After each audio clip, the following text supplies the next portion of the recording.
A nurse cares for an arrogant millionaire in his final days, but a hidden photo in his office reveals an unexpected connection that changes everything. Hello, viewer. Thanks for joining us. Leave a like and share your thoughts in the comments, along with the city you're watching from.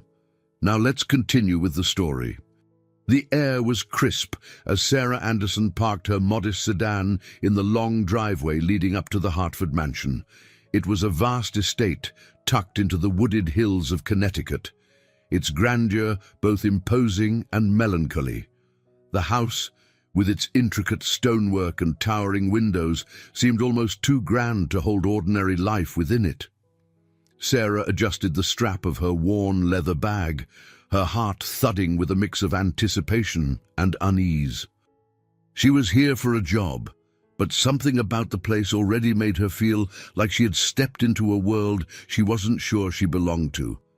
At 35, Sarah was no stranger to challenges.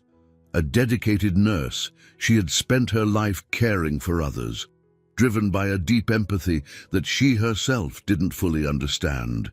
It was, in part, born out of her own scars. After the end of a 10-year relationship that left her grappling with loneliness, Sarah had thrown herself into her work. Still, there was an emptiness she couldn't shake. Perhaps this new role as a private caregiver for the Hartford family patriarch, William Hartford, would help fill it, or at least distract her from it. The door was opened by Elise, the family's longtime housekeeper. Petite and precise, with graying hair pulled into a severe bun, Elise's smile was more professional than warm. "You must be Miss Anderson," she said, stepping aside to let Sarah in. "Come, I'll take you to Mr. Hartford." Inside, the mansion was even more imposing. The entryway alone was large enough to hold Sarah's entire apartment, its floors gleaming and walls adorned with portraits of stern-faced ancestors. There was an air of heaviness in the house, a feeling that the walls had absorbed generations of triumphs and sorrows alike. "You'll find Mr. Hartford challenging," Elise said as they walked through the corridors. Her voice softened slightly. "But he's not a bad man, just a man who's been alone too long." Sarah didn't reply, her thoughts preoccupied. William Hartford was a name she had known even before taking this job. A wealthy industrialist, now retired and terminally ill, he was as famous for his fortune as for his reclusive nature. Rumors swirled about estrangements within his family, particularly with his only son, Matteo. The press painted him as brilliant but cold, a man who valued his empire more than his relationships. Now, facing the twilight of his life, he had turned to someone like Sarah to see him through. Elise led her to a study, its massive oak doors ajar. Inside, William Hartford sat by a fireplace in a wheelchair, his figure thin but still commanding. He had a gaunt face framed by neatly combed white hair, and his piercing blue eyes met Sarah's as she entered. There was a flicker of curiosity, quickly replaced by indifference. "You must be the nurse," he said, his voice gravelly. "They said you'd be here by noon." Sarah swallowed the sharpness of his tone. "I'm Sarah Anderson, Mr. Hartford." "It's a pleasure to meet you." He gave a dry chuckle. "I wouldn't go that far just yet." As she introduced herself and began to assess his needs, Sarah noted the signs of his isolation, the sparse arrangement of personal items, the lack of warmth in the space. But there was also something else, something she couldn't quite put her finger on. His sharp remarks, though laced with bitterness, hinted at a mind still vibrant beneath the wear of his illness. It intrigued her, even as it put her on edge. After the initial meeting, Elise showed Sarah to her quarters, a small but comfortable room tucked into a quiet wing of the house. "If you need anything, just ask," Elise said, hesitating as if weighing whether to add more. "And don't take Mr. Hartford's words too personally. He's not as harsh as he seems." Sarah gave a faint smile. "I've dealt with difficult patients before." Later that evening, Sarah ventured into the kitchen, hoping for a cup of tea. She found Elise there, chatting in low tones with Paul, William's lawyer. Paul was in his early 40s, with a sharp suit and an air of quiet calculation. He greeted Sarah politely but briefly before turning back to Elise. "There are things that need to be sorted out," Sarah overheard Paul say as she stirred her tea. "Before it's too late." The cryptic remark lingered in Sarah's mind as she returned to her room. Her first day had left her with more questions than answers. Who was William Hartford, really? And what had driven him to cut himself off from his family, especially his son? There was a story here, hidden beneath the surface, and Sarah couldn't help but feel drawn to uncover it. As she lay in bed that night, listening to the distant rustle of trees outside, Sarah resolved to approach this job as more than just another assignment. There was something about this place, about the people in it, that felt pivotal. And though she didn't yet know how, she sensed that coming here would change her, not just as a nurse, but as a person. The following morning, sunlight streamed through the tall windows of the Hartford mansion, casting long shadows on the polished floors. Sarah, now slightly more accustomed to the quiet opulence, began her routine by organizing William's study. The room, lined with shelves of books and decorated with relics of a life lived in pursuit of power and success, felt like a world unto itself. The air was heavy with the scent of aged leather and a faint trace of cigar smoke, as though the past refused to be fully aired out. Sarah worked methodically, arranging medical supplies and clearing clutter to create a more functional space. She tried not to let her thoughts wander, but the cryptic interactions from the previous day lingered in her mind. William's sharp, guarded demeanor was unsettling, but also intriguing. Beneath his brusque remarks, there had been a flicker of something, perhaps curiosity, perhaps regret. As she moved a stack of old ledgers to make room for his medications, a worn envelope fell from between the pages. It landed softly on the desk, its edges yellowed with age. Curious, Sarah picked it up.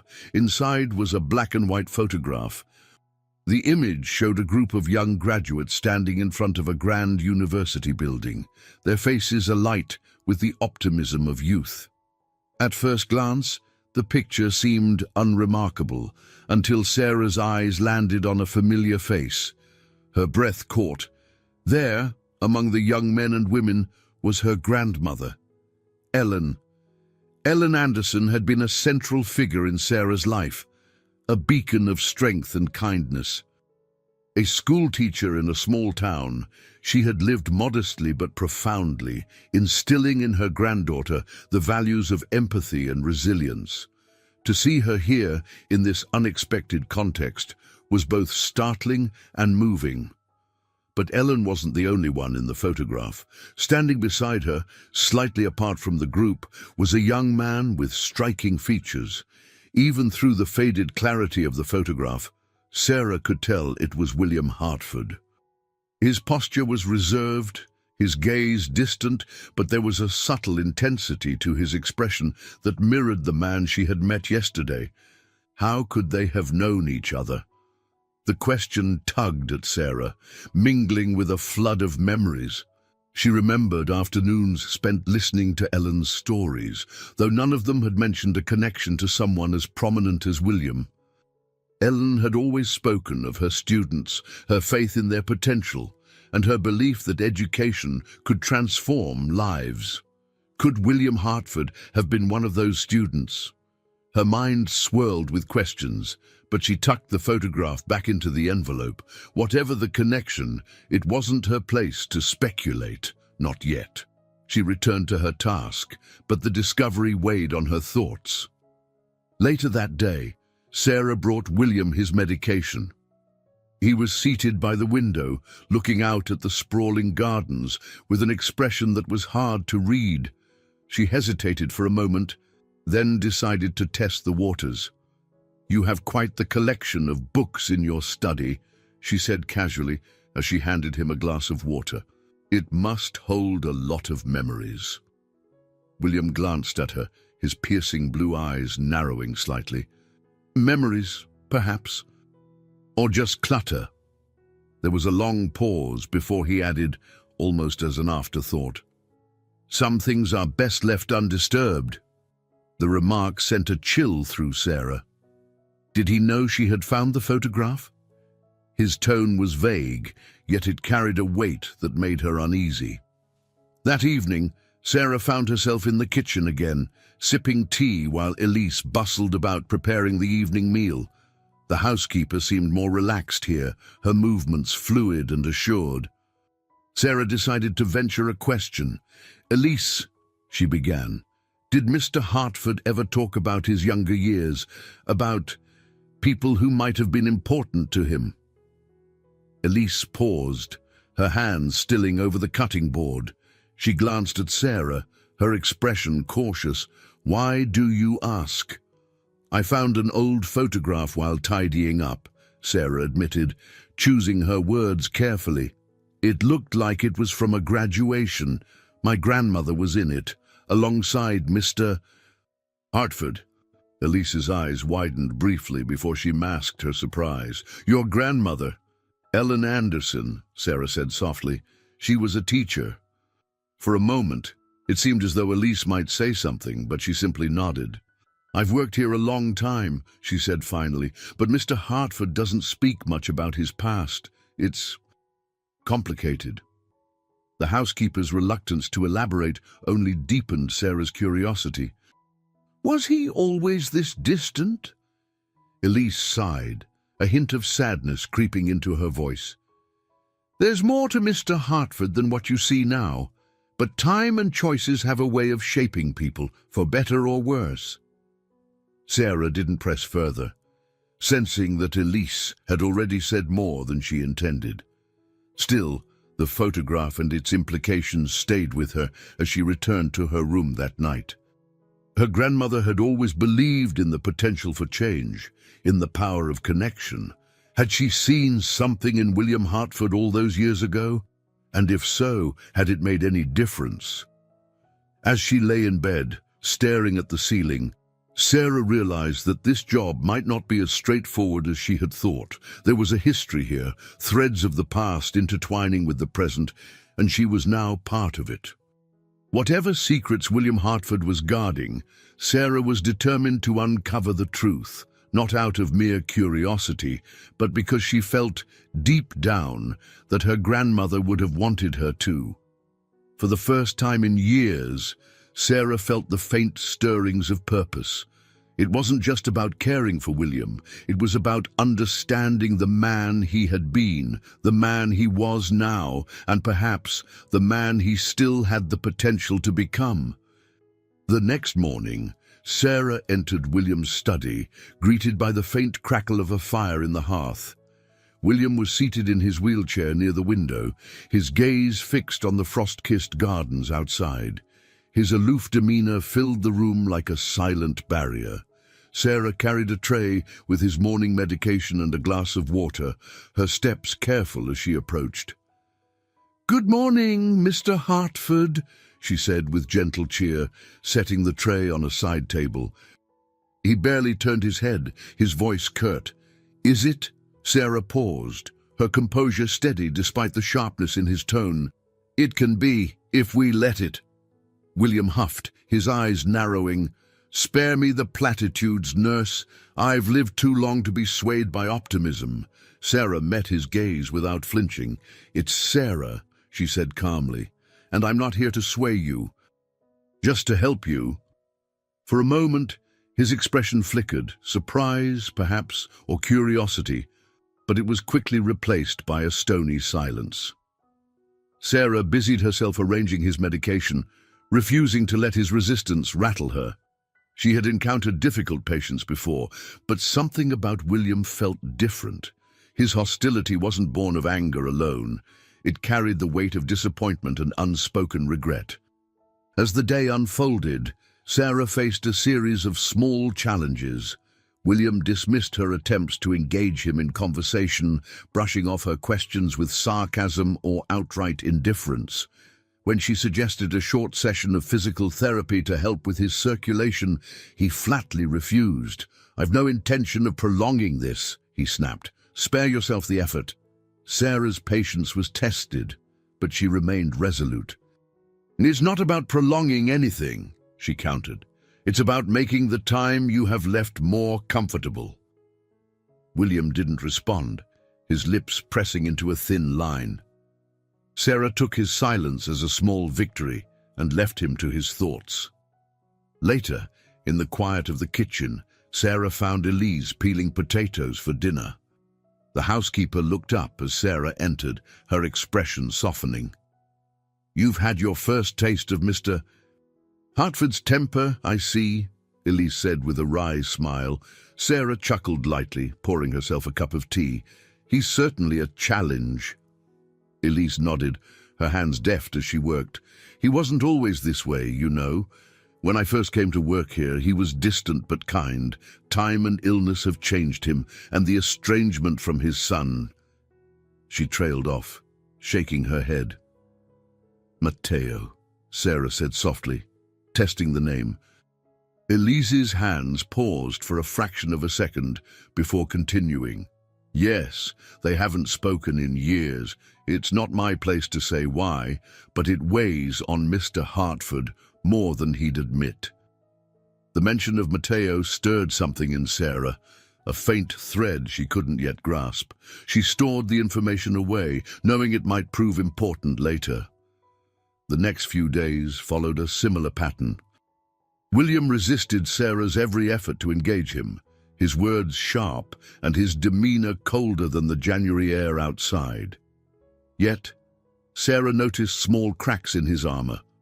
Once, when she accidentally knocked over a pile of books, he grumbled but leaned forward to help steady the stack. Another time, he allowed her to adjust the cushions on his chair without complaint. It was Elise who provided a window into William's past. Over tea one evening, she shared fragments of his life story. "Did you know," Elise began, her voice low, "that Mr. Hartford struggled with dyslexia as a boy? Back then, they didn't understand it the way we do now. He was labeled a failure by most of his teachers." Sarah looked up, intrigued. "How did he overcome it?" Elise smiled faintly. "Someone believed in him. Someone who saw potential where others didn't."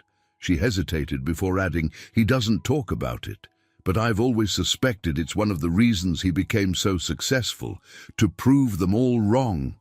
Sarah's mind raced. Could that someone have been her grandmother? The photograph she had found suggested a connection, but William's guarded nature made it impossible to confirm. Still, the idea sparked a flicker of hope.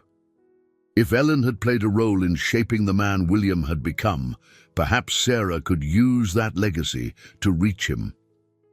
The next day, Sarah approached William with a quiet determination. He was sitting in his usual spot by the window, the light casting sharp lines across his face.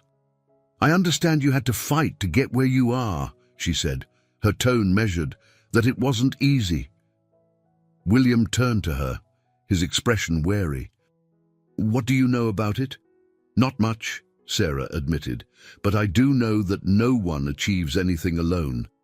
There must have been people who believed in you." For a moment, William's gaze softened, the hardness in his eyes giving way to something more vulnerable. But just as quickly, he looked away. "Belief is overrated," he muttered. "People believe in fairy tales too." Sarah let the comment pass, sensing that pressing further would only push him away. Instead, she focused on creating an environment of quiet care, offering help without expectation. Her patience was not lost on him, even if he refused to acknowledge it. That evening, as Sarah prepared to leave his study, William spoke unexpectedly. "You're persistent," he said, his voice grudging but tinged with something close to respect. Sarah smiled, meeting his gaze. "It's part of the job." He nodded, a faint smile ghosting his lips before fading away. "Then you might just last here longer than the others." As she left the room, Sarah felt a small surge of triumph. It wasn't much, but it was a start, a sliver of connection in the midst of resistance. She knew the road ahead would be difficult, but she was prepared to face it, one step at a time. The days in the Hartford mansion unfolded in a rhythm of cautious exchanges and quiet observation. William Hartford maintained his guarded demeanor, but Sarah Anderson had learned to read the subtle cues beneath his brusque words and sharp tone. It was during one of their morning sessions that the first crack in his armor appeared. The January sky was a dull grey, mirroring the somber atmosphere inside the house. Sarah wheeled a small cart into William's study, carrying a tray with his breakfast and medication. He sat by the window, as always, staring out at the barren garden with an expression that seemed to drift between irritation and longing. "I brought your oatmeal," Sarah said lightly, placing the tray on the table beside him. "Cooked just the way you like it, plain and entirely uninteresting." William turned, his eyebrows raising slightly. "Is that your idea of humor?" "Call it an observation," Sarah replied, suppressing a smile. "But if you'd prefer something more adventurous, I can ask Elise to add cinnamon, maybe even a few raisins if you're feeling wild." For the first time, a faint chuckle escaped William, though he quickly masked it with a cough. "You're persistent, I'll give you that." Sarah took the opportunity to sit down nearby, maintaining a comfortable distance. "It's part of the job. But persistence only works if it's paired with understanding." "Understanding?" William echoed, his tone skeptical. "What is it you think you understand about me?" Sarah hesitated, carefully choosing her words. "That you've built walls around yourself, walls that have probably served you well for most of your life, but now, maybe they're keeping out things you still need." William's gaze sharpened, his piercing blue eyes narrowing as if to assess her sincerity. For a moment, Sarah thought he might dismiss her outright, but instead he leaned back in his chair, his expression softening ever so slightly. "Do you think I need your sympathy, nurse?" "It's Sarah," she corrected gently. "And no, I don't think you need sympathy, but I do think everyone needs someone to listen." William's lips pressed into a thin line, his gaze drifting back to the window. "Listening doesn't change anything," he muttered. Sarah didn't press further, sensing that he was wrestling with his own thoughts. She remained silent, letting the conversation rest. That evening, as the house settled into its usual quiet, Sarah found herself reflecting on her grandmother, Ellen. She sat in her small room, holding the photograph she had discovered days earlier. The image of Ellen, vibrant and full of promise, stirred a mixture of emotions in Sarah. She had always admired her grandmother's strength, but now she wondered about the parts of Ellen's life she had never known. Determined to learn more, Sarah approached Elise in the kitchen the next morning. The housekeeper was preparing a pot of tea, her movements practiced and efficient. "Elise," Sarah began cautiously, "I've been thinking about the photograph I mentioned. My grandmother and Mr. Hartford must have known each other quite well." Elise paused, her hands stilling over the teapot. "Ellen Anderson," she murmured, as if testing the name. "Yes, I believe they did. She was important to him once." Sarah leaned forward, her curiosity piqued. "Important how?" Elise hesitated, her expression conflicted. "It's not my story to tell," she said finally. "But I will say this. Your grandmother had a way of seeing the best in people, even when they couldn't see it themselves. She believed in him when no one else did." Sarah's chest tightened at the words. Ellen's unwavering belief in others was something Sarah had witnessed firsthand, but hearing it in the context of William Hartford made it feel almost prophetic. What had her grandmother seen in this man, decades ago, that had left such a lasting impression? Later that day, Sarah decided to take a different approach. She brought a book from the study to William, one she had noticed had a well-worn spine and a bookmark still tucked between its pages. "I thought you might like to revisit this," she said, placing it on the table beside him. William glanced at the book, The Old Man and the Sea by Ernest Hemingway, and frowned. "Do you always presume to know what I like?" "I try," Sarah replied with a small smile. "But I'll admit, I'm guessing with this one. It seemed significant." William's fingers brushed the cover, his expression unreadable. "I read this when I was younger," he said after a long pause. "It's a story about struggle and futility, a man who fights a losing battle, only to find that winning doesn't always mean what you think it does." His voice was quieter now, tinged with a vulnerability that surprised Sarah. She sat down across from him, folding her hands in her lap. "Do you think it's really about losing?" she asked. "Or is it about finding meaning in the fight itself?" William's eyes met hers, and for the first time there was a hint of something other than resistance, perhaps curiosity, or even respect. He didn't answer, but the silence that followed felt less like a barrier and more like an invitation. As the evening drew to a close, Sarah left the study with a sense of accomplishment. It was a small victory, but a meaningful one. William was beginning to open up, even if only slightly. And Sarah knew that moments like these were the first steps towards something larger. That night, as she prepared for bed, Sarah found herself thinking again about Ellen. Her grandmother had always believed that everyone had the capacity for change, no matter how buried it might be. And now, as Sarah worked to connect with William, she felt the weight of that belief guiding her actions. This was more than a job. It was a journey, a chance to honor Ellen's legacy and perhaps, in the process, heal some of the wounds in her own heart. The days at the Hartford mansion seemed to blend into one another, each punctuated by William's sharp remarks and Sarah's steadfast patience. Yet, beneath the surface, an undeniable shift had begun. William was speaking more, small revelations, tucked into moments of shared silence or veiled behind dry wit. Sarah had grown attuned to these glimpses, treasuring them as signs of progress. It was during one of these moments, while arranging his study shelves, that William reached for a small, weathered box on the table beside him. He hesitated, his fingers tracing its edges as though weighing whether to open it. Finally, he turned to Sarah, his voice quieter than usual. "There's something I've been meaning to give you," he said. "It's not much, but it might answer some of the questions you've been too polite to ask." Sarah paused, her hands hovering over a stack of books. "Questions?" William's lips quirked in a faint smile. "You're not as subtle as you think, nurse."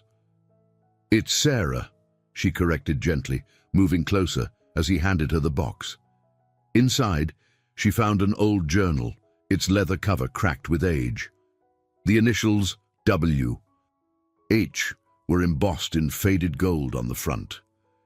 "I started keeping that when I was younger," William said, his voice tight with something unspoken. "Before I became the man you see now." Sarah carefully opened the journal, her eyes skimming the first few pages. The entries were brief, written in neat but occasionally shaky handwriting. They spoke of frustrations with school, feelings of inadequacy, and fleeting moments of hope sparked by a teacher who believed in him. Her breath caught as she came across a familiar name, Ellen Anderson. The words were simple but deeply felt, descriptions of a young woman's unwavering faith in a struggling student, her refusal to let him succumb to self-doubt. Sarah's fingers trembled as she turned the pages, her grandmother's legacy coming to life in William's words. "She was relentless," William said, his tone tinged with both fondness and exasperation. "Refused to let me give up, even when I wanted to. Said I had potential, though I never understood why she thought so." Sarah looked up, meeting his gaze. She saw the best in people. It's who she was. William nodded, his eyes distant. She saved me in ways I didn't realize until much later. If it hadn't been for her, well, let's just say I wouldn't be sitting here today. The admission hung in the air, heavy with meaning. Sarah closed the journal gently, her heart swelling with a mix of pride and sorrow. She had always admired her grandmother, but hearing this from William gave her a deeper understanding of the woman Ellen had been and the impact she had left behind.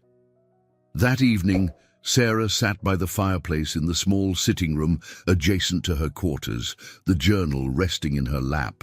She had read more of its pages, each one painting a picture of a young man grappling with challenges that seemed insurmountable at the time. Through it all, Ellen's presence had been a steady anchor, her belief in him a lifeline he hadn't known he needed. Sarah's thoughts were interrupted by the sound of footsteps. Elise entered, carrying a tray with 2 cups of tea. She set it down on the table and sat across from Sarah, her expression kind but inquisitive. "You've been quiet today," Elise said, handing her a cup. "I take it Mr. Hartford shared something with you." Sarah nodded, her fingers tightening around the cup's warm ceramic. "He gave me his journal. It mentions my grandmother." Elise's eyes softened. "I thought it might." Sarah hesitated before asking, "Why didn't he tell me sooner about her, I mean?" Elise sighed, her hands clasped in her lap. "William doesn't share easily. His past. It's complicated, but I think he's beginning to trust you." "That's no small thing." Sarah considered this, her thoughts swirling. He said she saved him, that she believed in him when no one else did. "She did," Elise confirmed. "Your grandmother had a gift for seeing what others couldn't. She left a mark on him, even if he hasn't always known how to show it." Sarah's chest tightened at the words. She had come here expecting to care for a man in his final days, but now it felt like so much more. There was a connection between them, a thread woven by her grandmother that tied their lives together in ways she was only beginning to understand. The next morning, Sarah entered William's study with the journal in hand. He was seated by the window, as usual, the winter sunlight casting long shadows across the room. She placed the journal on the table beside him, her voice steady. "Thank you for sharing this with me," she said. "It means more than you know." William looked at the journal, his expression unreadable. "I thought it was time," he said simply. "Time to stop keeping everything locked away." Sarah hesitated, then decided to take a chance. "You mentioned once that belief doesn't change anything, but I think it does. I think my grandmother's belief in you changed everything." For a moment, William didn't respond. Then he nodded, his gaze distant. "Maybe you're right. But belief isn't enough, Sarah. It has to be followed by action." His words resonated with Sarah, stirring something deep within her. She had spent so much of her life caring for others, guided by Ellen's example. But now, she realized, this was more than a job. It was a chance to honor her grandmother's legacy, to help William find peace with his past before it was too late. That evening, as she prepared for bed, Sarah felt a newfound sense of purpose. She wasn't just a caregiver. She was a bridge between the past and the present, between the man William had been and the man he still had the potential to become. And she was ready to face whatever challenges lay ahead. The winter morning dawned quietly over the Hartford mansion, its thick walls holding in the warmth of the fireplaces that Elise had lit before sunrise. Sarah sat at the small desk in her quarters, her hands resting on the aged leather journal that William had entrusted to her. The pages contained more than just William's words. They were a window into a life marked by struggle, resilience, and a longing for something that remained unspoken. Taking a deep breath, Sarah opened the journal to where she had left off. The entries painted a picture of a boy who felt out of place in the world, grappling with the challenges of dyslexia in a time when such struggles were misunderstood. Teachers dismissed him as incapable, and classmates mocked him, but amidst the despair, one figure stood out: Ellen Anderson. Sarah's grandmother, with her unwavering belief in William's potential, had been a lifeline, her encouragement sparking a quiet determination that grew with time. One passage in particular caught Sarah's attention. "Miss Anderson never gave up on me, even when I'd given up on myself. She said I had a mind built for solving problems, not for following rules. For the first time, I thought maybe she was right."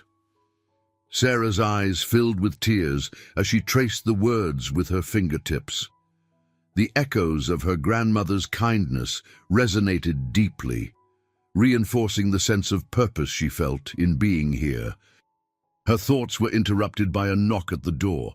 Elise stood in the hallway, her expression calm but concerned. "Matteo has arrived," Elise said quietly. Sarah's heart quickened. She had heard William mention his son only in passing, and always with a trace of regret that he quickly masked. The estrangement between them was a shadow that loomed over the household, unspoken but ever present. "Where is he?" Sarah asked. "In the library," Elise replied. "He wanted to speak with Paul first." Sarah nodded, her thoughts racing. She tucked the journal into a drawer and followed Elise to the library. As they approached, Sarah could hear the low hum of voices, one calm and measured, Paul's no doubt, and the other clipped and tense, likely Matteo's. Elise gestured for Sarah to wait before stepping inside, leaving the door slightly ajar. Through the opening, Sarah caught her first glimpse of Matteo. He stood by the window, his posture stiff and his hands shoved into the pockets of his tailored coat. His dark hair was impeccably styled, and his sharp features bore a striking resemblance to his father's, though his expression carried a cool detachment. "I didn't come here to discuss business," Matteo was saying, his voice firm. "I only want to know why he summoned me after all this time." Paul, seated in a leather armchair, adjusted his glasses. "William's health is declining, Matteo. He wants to put certain matters in order." Matteo let out a dry laugh. "Matters he ignored for years. And now I'm supposed to drop everything because he's decided it's convenient." Paul's expression remained neutral. "He's still your father." The words hung in the air like a challenge. Matteo didn't respond, instead turning his gaze to the window. Sarah felt a pang of empathy for him. It was clear that the pain of the past still weighed heavily on his shoulders. That afternoon, Matteo finally agreed to see William. Sarah waited in the corridor outside the study, her heart pounding as the door opened, and Matteo stepped inside. She wished she could eavesdrop, but she knew it wasn't her place. Instead, she busied herself in the nearby sitting room, trying to focus on a book, but finding the words meaningless. After what felt like an eternity, Matteo emerged from the study, his expression unreadable. He walked past Sarah without a word, heading toward the front door. Sarah hesitated, then called out to him, "Matteo?" He stopped but didn't turn around. "What?" She stepped closer, her voice gentle. "I don't know what happened in there, but I can tell you care. Otherwise, you wouldn't have come." Matteo finally turned to face her, his eyes narrowing. "And who are you to tell me what I care about?" "I'm Sarah," she said, meeting his gaze steadily. "Your father's nurse, and I've seen enough to know that he regrets how things turned out between you." Matteo studied her for a moment, then shook his head. "Regret doesn't change the past." "No," Sarah agreed, "but it can shape the future." He didn't respond, but something in his expression softened before he turned and walked away. That evening, Sarah brought the journal to William, who was resting by the fire. She handed it to him without a word, and he accepted it with a faint nod. "I read more of it," she said after a moment. "You wrote about my grandmother, about how she helped you see yourself differently." William's lips twitched into a faint smile. "She was the first person who ever believed in me, and sometimes I hated her for it." Sarah frowned, puzzled. "Why?" "Because it forced me to confront my own self-doubt," William admitted. "She wouldn't let me wallow in it, and I wasn't ready to face it at the time." Sarah nodded, her heart aching for the boy he had been. "She believed in you because she saw what you were capable of, and she was right." William's gaze grew distant. "I wonder if Matteo sees anything in me worth believing in." Sarah hesitated, then said softly, "It's not too late to show him." For the first time, William looked vulnerable. He didn't respond, but his silence spoke volumes. As Sarah returned to her room that night, she felt the weight of the day settle over her. The tension between William and Matteo was palpable, and she sensed that the path to reconciliation would be fraught with challenges. But the journal had given her hope, a reminder that even the most fractured relationships could be mended with time and effort. And as she lay in bed, staring at the ceiling, Sarah resolved to do whatever she could to help them find their way back to each other. The following morning dawned heavy with tension, the kind that seemed to seep into the walls of the Hartford mansion. Sarah approached her day with quiet resolve, determined to bridge the widening gap between William and Matteo. As she carried William's morning tea into his study, she found him staring out the window, his expression unreadable. The journal rested on the table beside him, closed but not forgotten. "Good morning," Sarah said, placing the tray down gently. William glanced at her, his gaze sharp but tired. "Is it?" "That depends," she replied lightly. "Are you going to let it be?" A faint smirk tugged at his lips, but it disappeared just as quickly. "You're relentless, aren't you?" "I prefer to think of it as persistent," Sarah said with a small smile. She poured his tea, allowing a moment of silence before continuing. "Matteo came yesterday. He stayed longer than I expected." William's eyes darkened, "and left just as quickly." "Perhaps," Sarah said carefully, "but he came." "That has to mean something." William didn't respond immediately. When he finally spoke, his voice was low, almost a whisper. "I've made too many mistakes with him. I don't know if there's anything left to salvage." Sarah sat down across from him, meeting his gaze.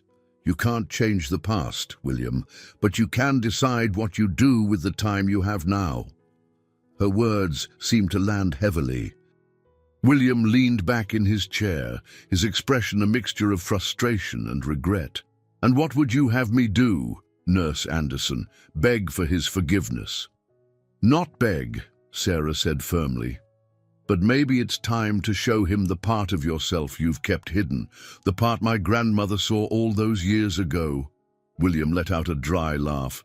"Easier said than done." "Most things worth doing are," Sarah replied, her tone gentle but unwavering. That afternoon, Sarah sought out Matteo, who had stayed in one of the guest rooms overnight. She found him in the garden, his hands buried in the pockets of his coat as he paced along the frost-covered paths. The cold air turned his breath into faint clouds, and his expression was as guarded as ever.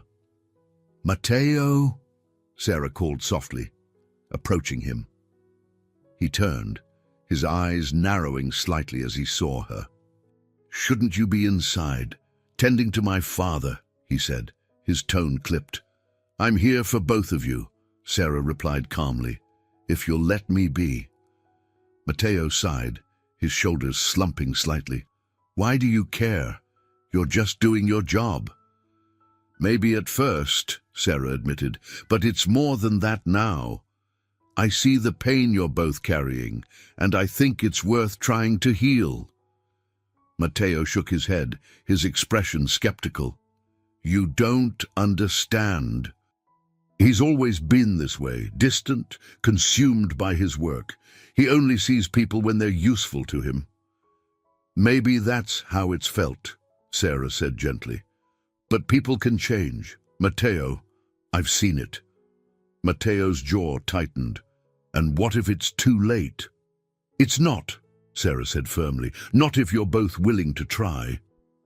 He didn't respond, but his silence was less defensive now, tinged with a flicker of uncertainty.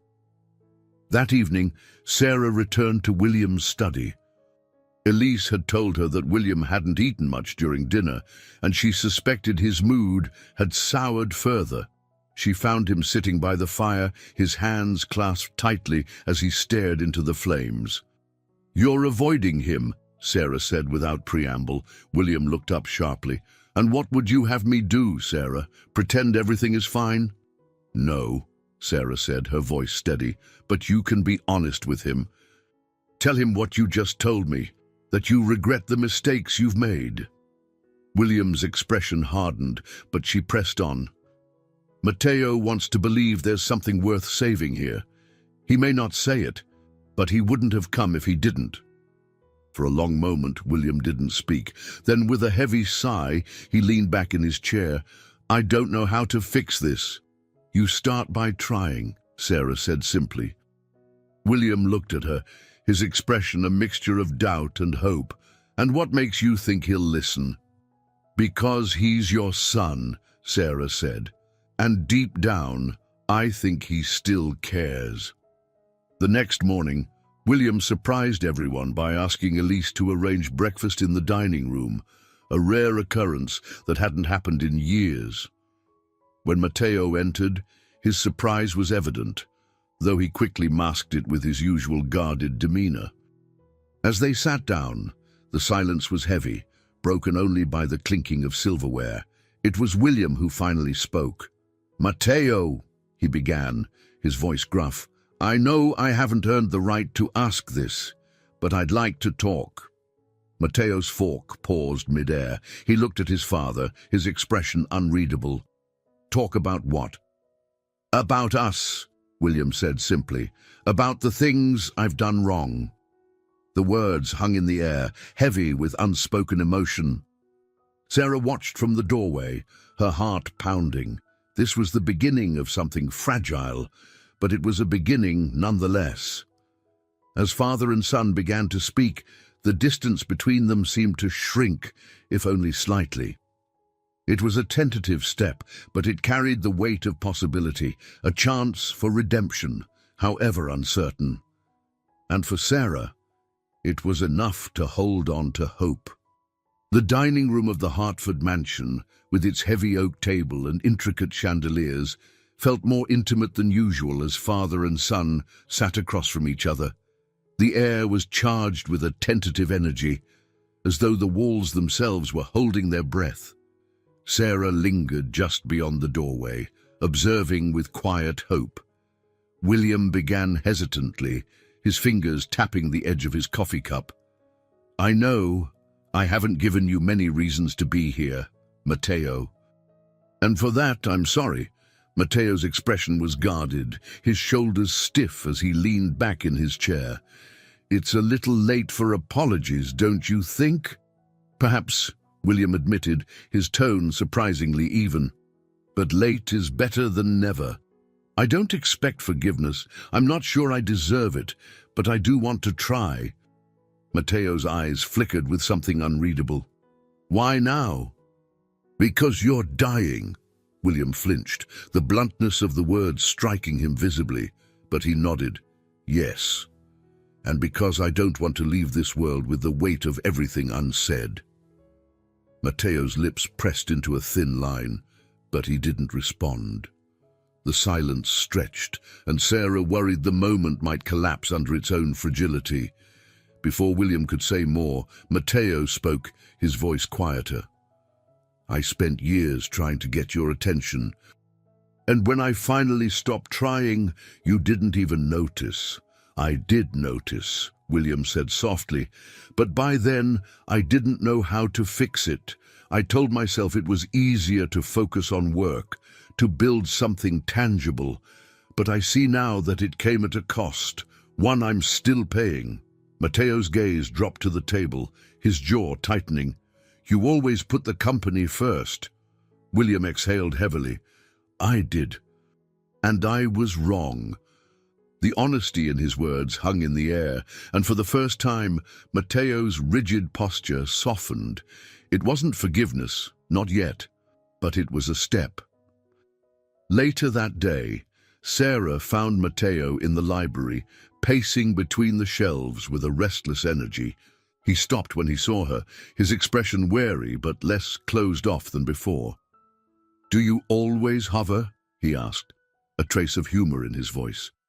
Only when I think it's necessary, Sarah replied, smiling faintly. She stepped closer, her hands clasped in front of her. That was a big step this morning, for both of you.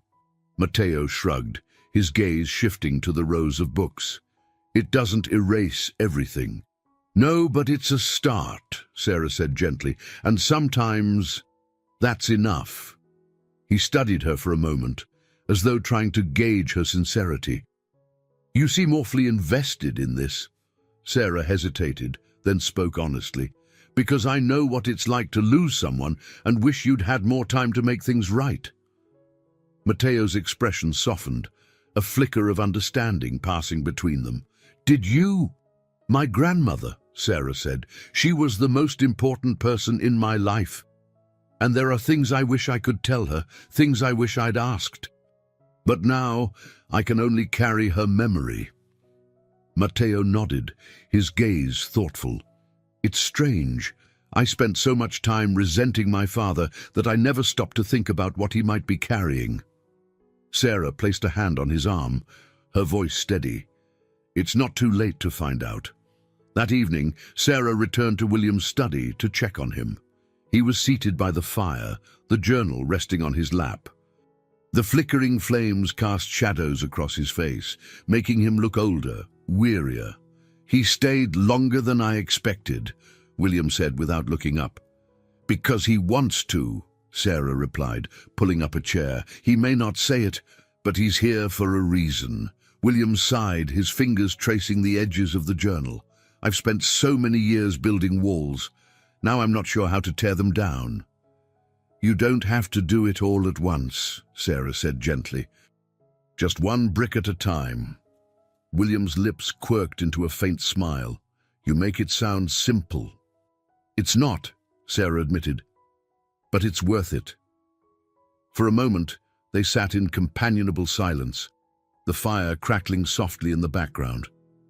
Then William spoke again, his voice tinged with vulnerability. Do you think he'll ever forgive me? I think he's already trying, Sarah said. And that's more than most people get. The next morning, Sarah found Matteo in the sitting room, studying a small stack of photographs. He glanced up as she entered, a mixture of curiosity and hesitation in his eyes. These were in a drawer in his study, Matteo said, holding up one of the photos. It showed a much younger William standing beside a small boy who could only be Matteo. Both were smiling, though the moment seemed frozen in a time that felt far away. I don't remember this, Matteo admitted, his voice tinged with sadness. I thought he never cared about those moments. Sarah sat down beside him.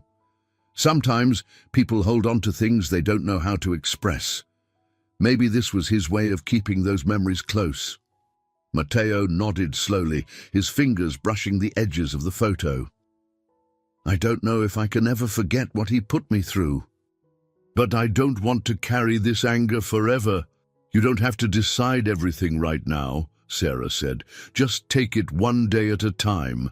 Matteo looked at her, his expression softer than she had seen before. You really believe he can change, don't you? I believe anyone can if they're willing to try, Sarah said with quiet conviction. For the first time, Matteo smiled, a small, hesitant smile, but genuine. Maybe you're right. As Sarah left the room, she felt a renewed sense of hope. The bridge between father and son was still fragile, but it was there, and for now, that was enough. The house was quiet that morning, save for the occasional creak of the wooden floorboards and the soft rustle of curtains in the winter breeze. Sarah, feeling the weight of the past days, decided to spend some time in William's study, hoping to continue piecing together the fragments of his life. The journal sat on the desk, but something else caught her eye. An envelope tucked beneath a stack of books. Curiosity piqued. She carefully pulled it free. The envelope was old, the paper yellowed with time, and it bore a faint inscription in elegant cursive, Brimfield. Inside were folded pages, a map, and a photograph. The photo showed a younger William standing outside a small brick schoolhouse, his arms slung awkwardly around a woman Sarah immediately recognized as her grandmother, Ellen. Sarah's heart skipped a beat as she unfolded the letter. It was addressed to someone named Rose and was filled with gratitude and admiration for Ellen. The letter spoke of a treasure left behind in Brimfield, a place Sarah hadn't heard of before now. The map appeared to pinpoint the location of the school. "Miss Anderson believed in me when no one else did," William had written. "She told me I would leave my mark on the world, even if it seemed impossible then. Brimfield holds what I couldn't express at the time, a piece of my gratitude and my hopes for the future." As Sarah read, a wave of emotion swept over her. The connection between William and Ellen was deeper than she had imagined. This treasure, whatever it was, seemed to hold the key to understanding their bond. Sarah resolved to bring it up with William. That afternoon, Sarah approached William, who was sitting by the window, his face illuminated by the weak winter sunlight. She held the envelope and its contents in her hands. "I found this in your study," she began gently, handing it to him.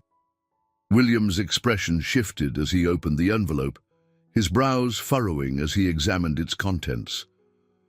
"I thought I'd lost this," he murmured, his voice tinged with both surprise and sadness. "What is Brimfield?" Sarah asked. William's gaze grew distant. "A small town where I went to school for a short time. Ellen taught there before she moved on to other places. It's where she helped me find my footing." "And the treasure?" Sarah pressed, her curiosity impossible to suppress. A faint smile ghosted across William's lips. "It's nothing as grand as it sounds. Just memories.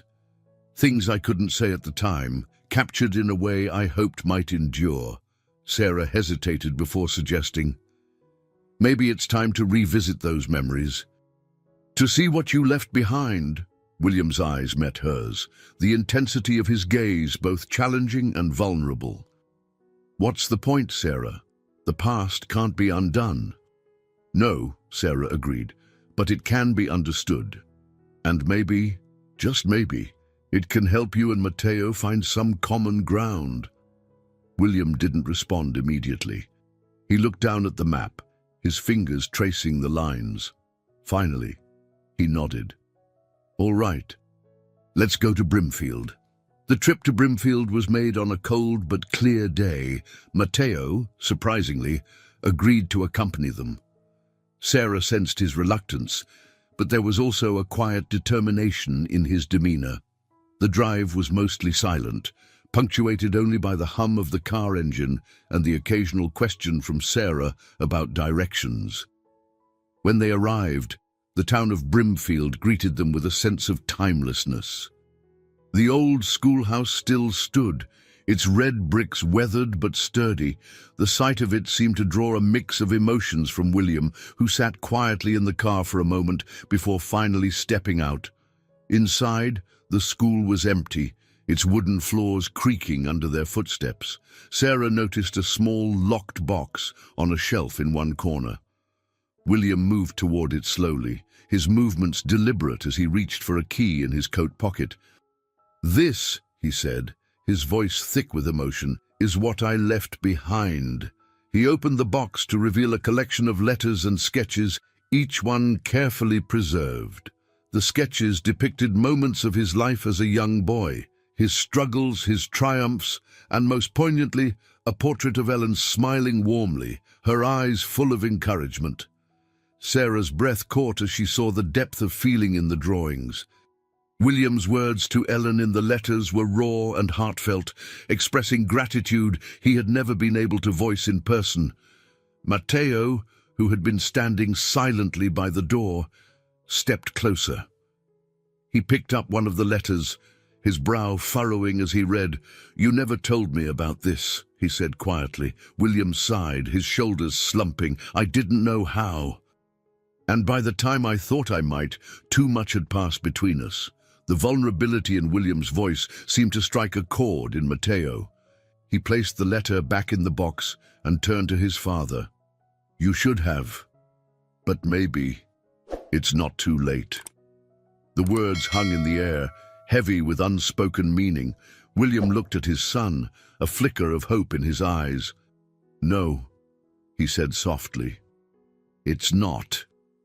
The drive back to the mansion was quieter than before, but the silence felt different, less heavy, more contemplative. Sarah sat in the back seat, holding the box on her lap. She felt like an observer in a story that was still unfolding, its ending uncertain but filled with possibilities. That evening, as they gathered in the sitting room, Matteo turned to Sarah. "Thank you," he said simply, "for all of this." Sarah smiled, her heart swelling with gratitude. "You're welcome." As she looked at William and Matteo, she saw the beginnings of a bridge, fragile but real, and she knew that whatever lay ahead, they were finally moving forward, one step at a time. The Hartford mansion felt unusually quiet the morning after their return from Brimfield. The echoes of their shared experience hung in the air, delicate and unresolved. Sarah sat at the kitchen table, her hands wrapped around a mug of tea as she replayed the events of the previous day.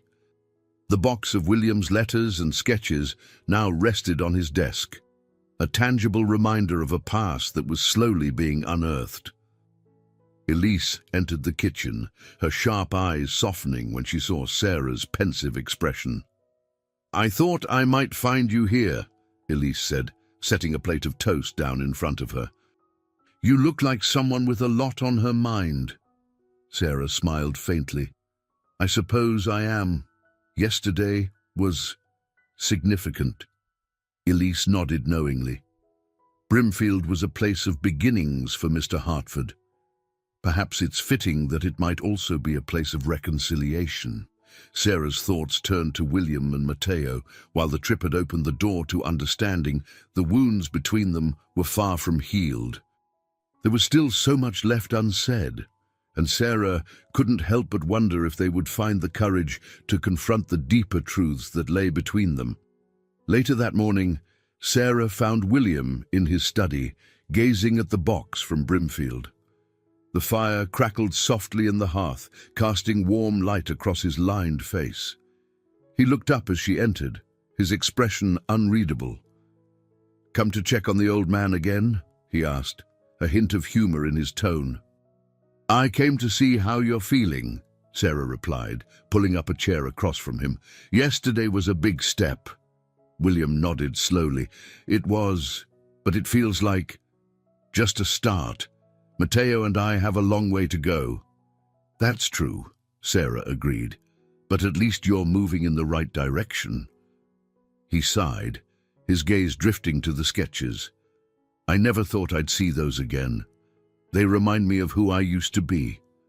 And who I might have been if things had gone differently." Sarah hesitated before speaking. "You still have time to be that person, William. It's never too late to change." William's lips quirked into a faint smile. "You sound like Ellen." "She believed in you," Sarah said softly, "and so do I." In the afternoon, Matteo appeared in the doorway of the study, his presence hesitant but deliberate. William looked up, surprised but pleased. "Matteo," he said, his voice warm, "come in." Matteo stepped inside, his hands shoved into his pockets. He glanced at the box on the desk before meeting his father's gaze. "I've been thinking about yesterday, about what it meant." William gestured for him to sit. "And what have you decided?" Matteo hesitated, his expression conflicted. "I don't know if I can forgive everything, but I want to try. I want to understand who you were back then, and maybe who you are now." William's eyes glistened, though he quickly looked away. "That's more than I deserve, thank you." The sincerity in his voice seemed to reach Matteo, who nodded. "But there's something else I need to know. Why did you call me here now? What aren't you telling me?" The question hung in the air, heavy with expectation.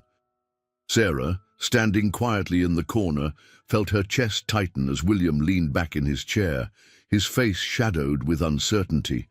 "There are things I need to set right," William said finally, "not just with you, but with the company, the family, everything. I've made mistakes, Matteo, and I don't want those mistakes to fall on you when I'm gone." Matteo's brows furrowed.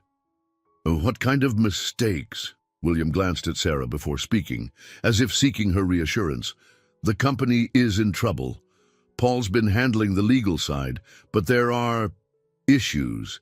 I need you to step in." Matteo stiffened, his expression guarded. "You want me to take over, after everything?" William nodded. "Not because I expect it, but because I believe you're the only one who can. You've always been more capable than I ever gave you credit for." Matteo leaned back in his chair, the weight of his father's words settling heavily on his shoulders. "I need time to think about this." "Of course," William said quietly. "Take all the time you need."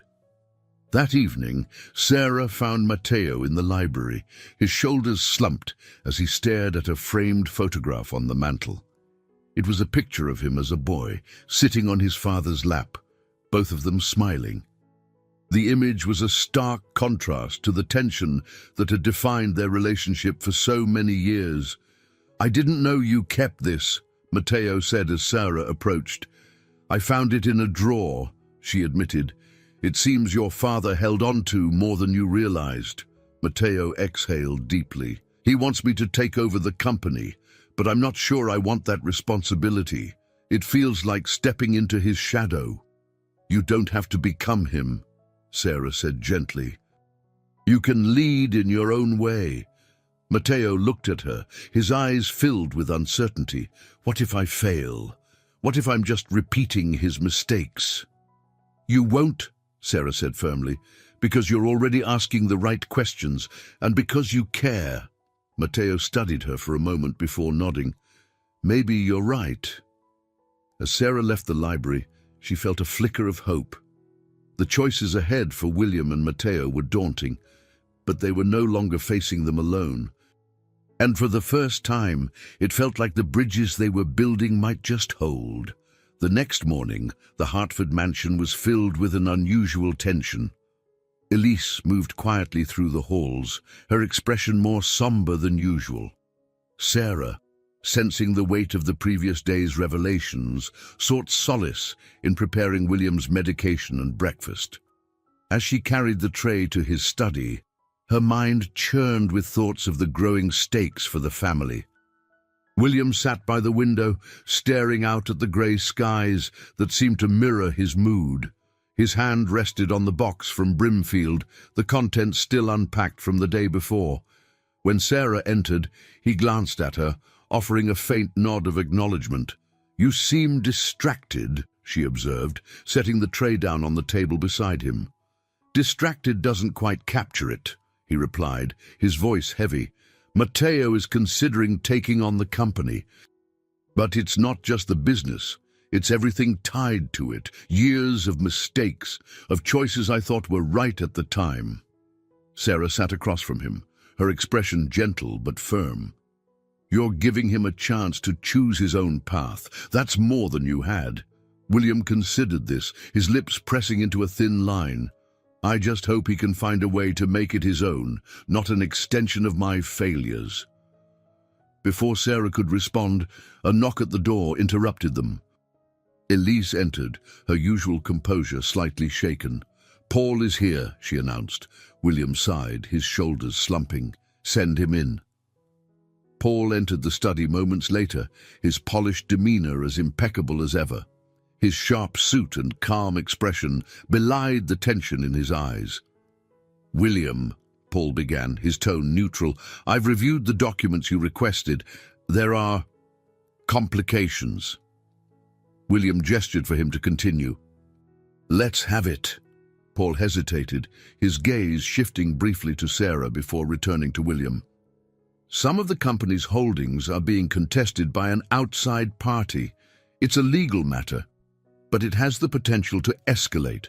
If Matteo is to take over, he'll need to make decisions quickly, decisions that could determine the future of the Hartford name." William's jaw tightened. "And what do you recommend?" "I recommend a strategic partnership to stabilize the situation," Paul said. "It would require Matteo's immediate involvement." The words hung in the air, and Sarah felt a pang of unease. Paul's suggestion seemed practical, but there was an undercurrent of urgency that didn't sit well with her. "I'll speak with Matteo," William said after a long pause. "But this needs to be handled carefully."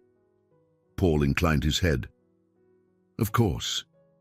I'm here to ensure the best outcome for everyone." As Paul left the room, Sarah turned to William. "Do you trust him?" William's eyes narrowed slightly.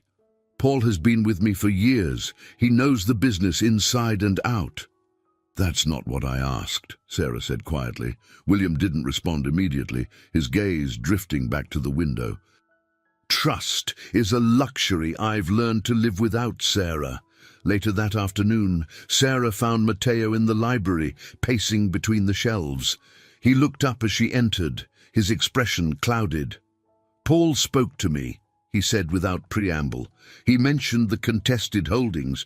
He also implied that if I don't step in now, the company could fall apart." Sarah folded her arms, her concern growing. "What do you think?" Matteo sighed, running a hand through his hair. "I don't know. Part of me feels obligated, like I owe it to the family, but another part of me wonders if this is just another way to get trapped in his shadow." "You don't owe anyone your future, Matteo," Sarah said firmly, "but if you take this on, do it because it's what you want, not because you feel pressured." He met her gaze, his expression softening. "You always seem to know the right thing to say." "It's easier from the outside," Sarah admitted with a faint smile. "But you're not alone in this. You have your father and you have me." Matteo's jaw tightened, his eyes filled with an emotion Sarah couldn't quite place. "What if I make the wrong choice?" "Then you'll learn from it," Sarah said simply, "and you'll keep going." That evening, Elise approached Sarah in the kitchen, her expression troubled. "I overheard something," she began, her voice low. "Paul was speaking to someone on the phone. He mentioned leveraging the contested holdings to consolidate his own position." Sarah's stomach sank. "You think he's trying to use this situation for his own gain?" Elise nodded. "It's not the first time I've had doubts about him, but this feels different, more calculated." Sarah's mind raced. If Paul's intentions were as self-serving as Elise suggested, then the stakes were even higher than she'd realized. Matteo's decision could have far-reaching consequences, not just for the company, but for the family's legacy. That night, Sarah found herself in William's study once more. The fire burned low in the hearth, casting long shadows across the room. William looked up as she entered, his expression weary. "We need to talk about Paul," Sarah said, her voice steady. "Elise overheard something that concerns me." She relayed Elise's suspicions, watching as William's jaw tightened. When she finished, he leaned back in his chair, his eyes dark with thought. "Paul has always been ambitious," William said finally, "but if what you're saying is true, then he's crossed a line." "What will you do?" Sarah asked. William exhaled heavily. "I'll confront him, but first I need to speak with Matteo. He deserves to know the full picture before he makes his choice." As Sarah left the study, she felt the weight of the moment pressing down on her. The threads of trust and betrayal were woven tightly through the Hartford family's story, and unraveling them would take more courage than any of them had yet shown. But for the first time, Sarah saw a glimmer of hope, not just for William and Mateo, but for the possibility of a future built on something stronger than the shadows of the past. The tension in the Hartford mansion was palpable the next morning. The delicate threads of trust and reconciliation between William and Mateo seemed ready to snap under the weight of the decisions looming over them. Sarah, ever the anchor in their turbulent world, felt the pressure too, but she resolved to keep steady. She found solace in action, helping Elise prepare breakfast and ensuring William's morning routine was seamless. By mid-morning, William called for Mateo to join him in the study. Sarah lingered just outside, unsure if her presence was welcome, but ready to intervene if needed. The heavy oak doors muffled their voices, but she could hear the low timbre of their conversation, punctuated by occasional sharp tones. When Mateo emerged, his face was a storm of emotion, frustration, determination, and something deeper, harder to place. He spotted Sarah in the corridor and walked straight to her. "He wants me to step into the company immediately," Mateo said, his voice tight. "He says it's the only way to save it." Sarah searched his face, her heart aching at the conflict she saw there. "What do you want to do?" "I don't know," he admitted, his shoulders slumping. "It feels like a trap, like I'll be cleaning up his mess for the rest of my life." "Maybe you will," Sarah said gently, "but maybe it's also a chance to build something different. Something that's yours." Mateo frowned, his gaze dropping to the floor. "And if I fail?" "You won't," she said firmly. "And even if things don't go as planned, you'll have done it on your terms." Mateo didn't respond immediately, but Sarah could see her words sinking in, planting seeds of resolve. That evening, William requested a family dinner in the formal dining room, a rarity in recent years. The long table, usually a symbol of the distance between them, was now an opportunity for connection. Elise had outdone herself, preparing a meal that felt both celebratory and nostalgic. As they sat down, the atmosphere was tense, but not hostile. William cleared his throat, drawing their attention. "I've asked you both here tonight because I have something important to say," he began, his voice steady but filled with emotion. "Mateo, I've made many mistakes, too many to count, and while I can't undo them, I want to do what I can to make things right." Mateo's expression remained guarded, but he nodded, signaling for his father to continue. "I've decided to step away from the company completely," William said. "Not because I have to, but because I want to. It's time for new leadership, leadership that reflects the future, not the past." Mateo's brow furrowed. "And you think that should be me?" "I do," William said simply, "but only if you want it. If you choose to walk away, I'll respect that. But if you choose to stay, I'll support you in building something that's truly yours." The room fell silent, the weight of William's words settling over them like a heavy blanket.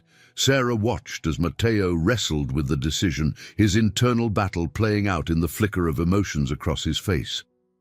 "I need time to think," Mateo said finally, his voice quiet but firm. "Take all the time you need," William replied, his tone gentle.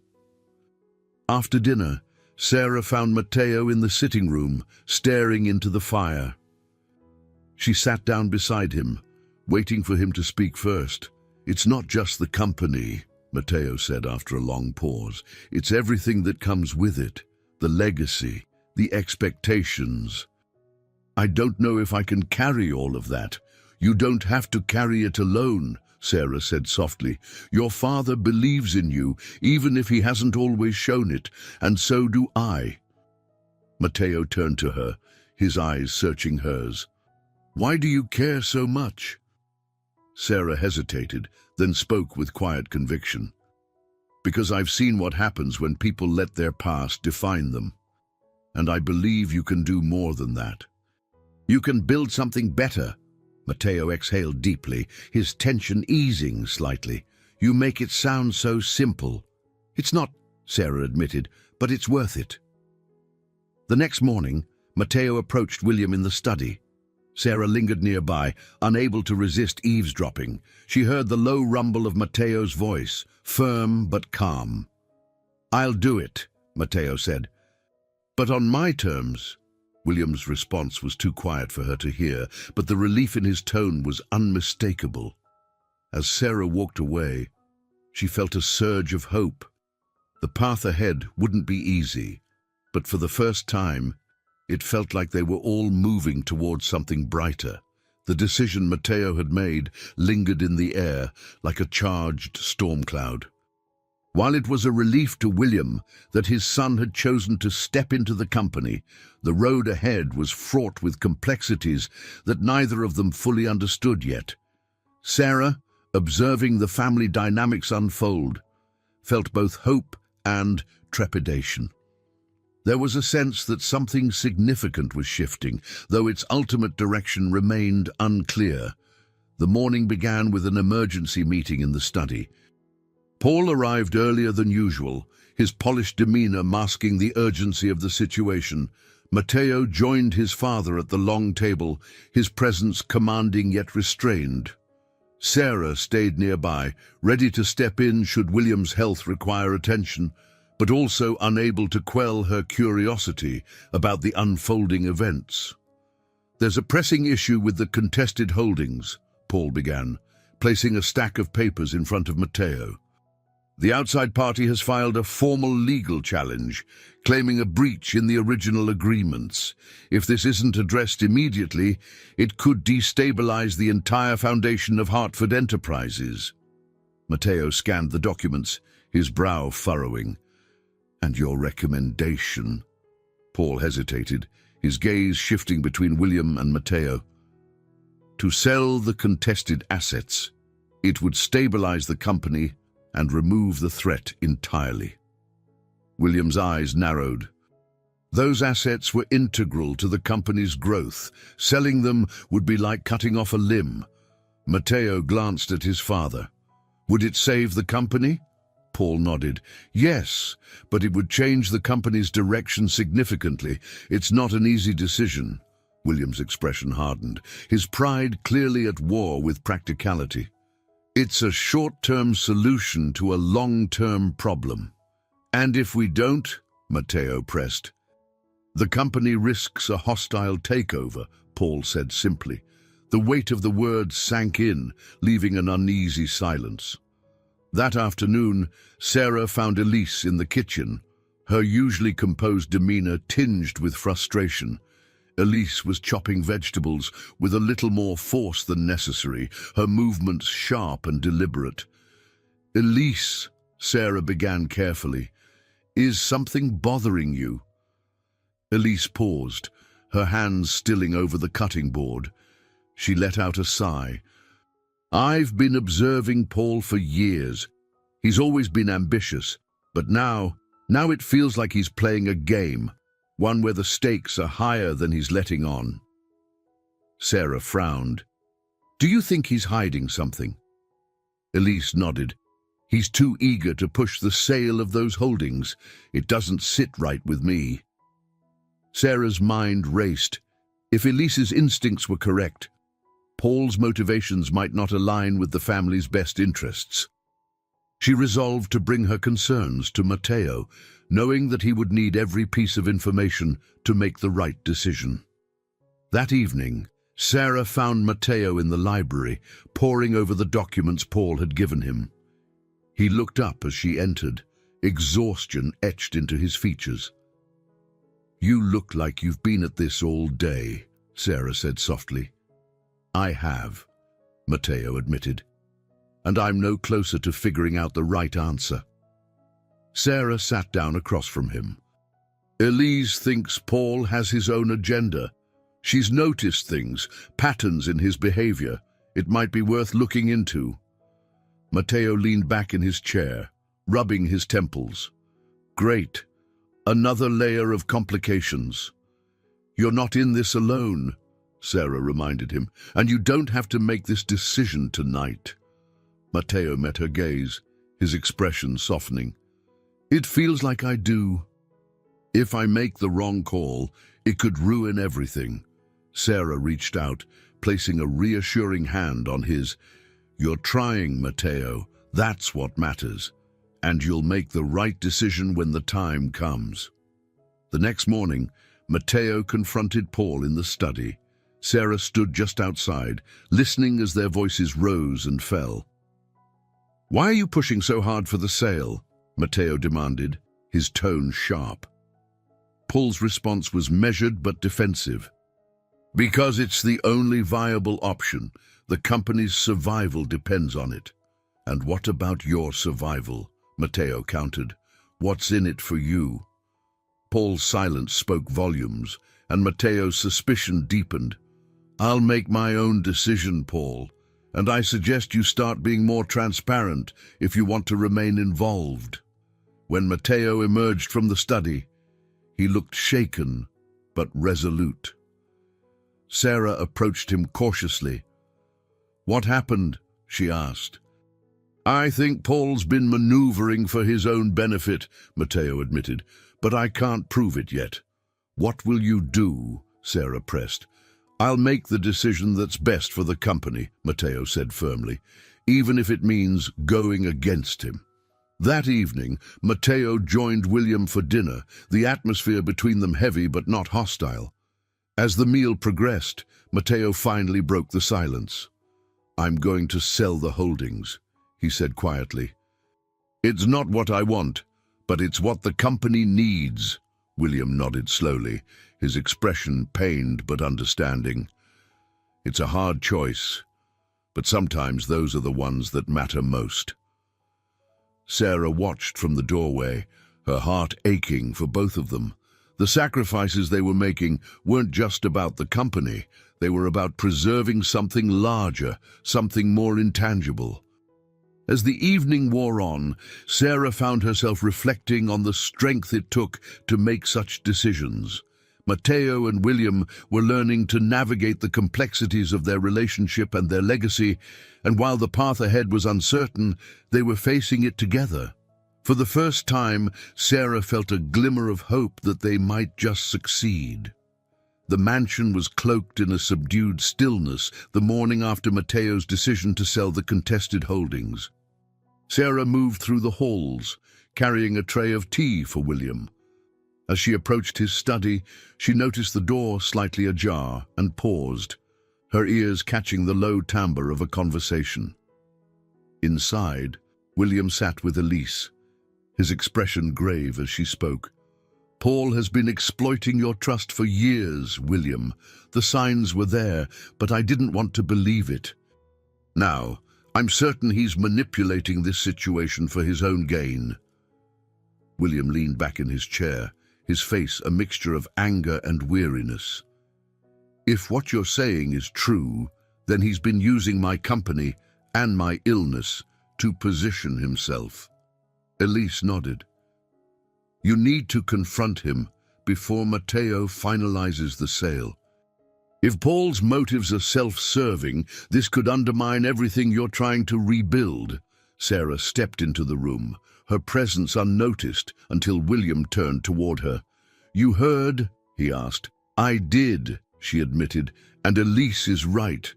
Paul's behavior has been suspicious for a while now. William sighed deeply, rubbing his temples. Then I'll need to handle this carefully. Matteo can't make an informed decision without knowing the full extent of Paul's intentions.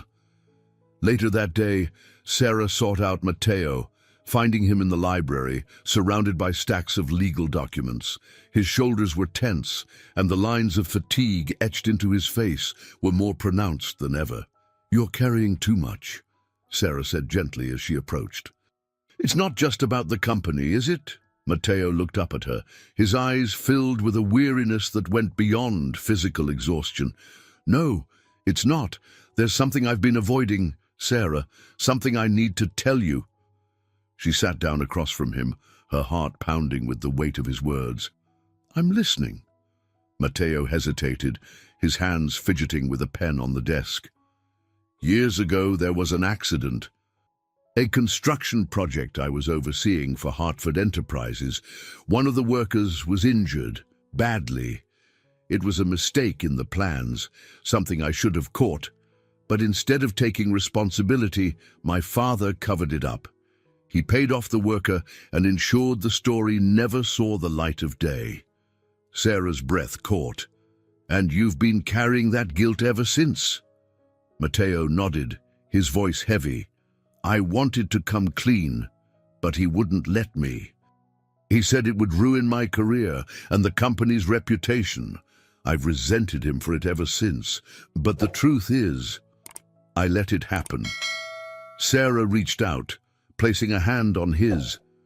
"You were young, Matteo, and it sounds like you wanted to do the right thing, even if you didn't know how." Matteo's gaze met hers, vulnerability flickering in his eyes. "Maybe. But now, I can't help but wonder if stepping into the company will just drag me back into that darkness."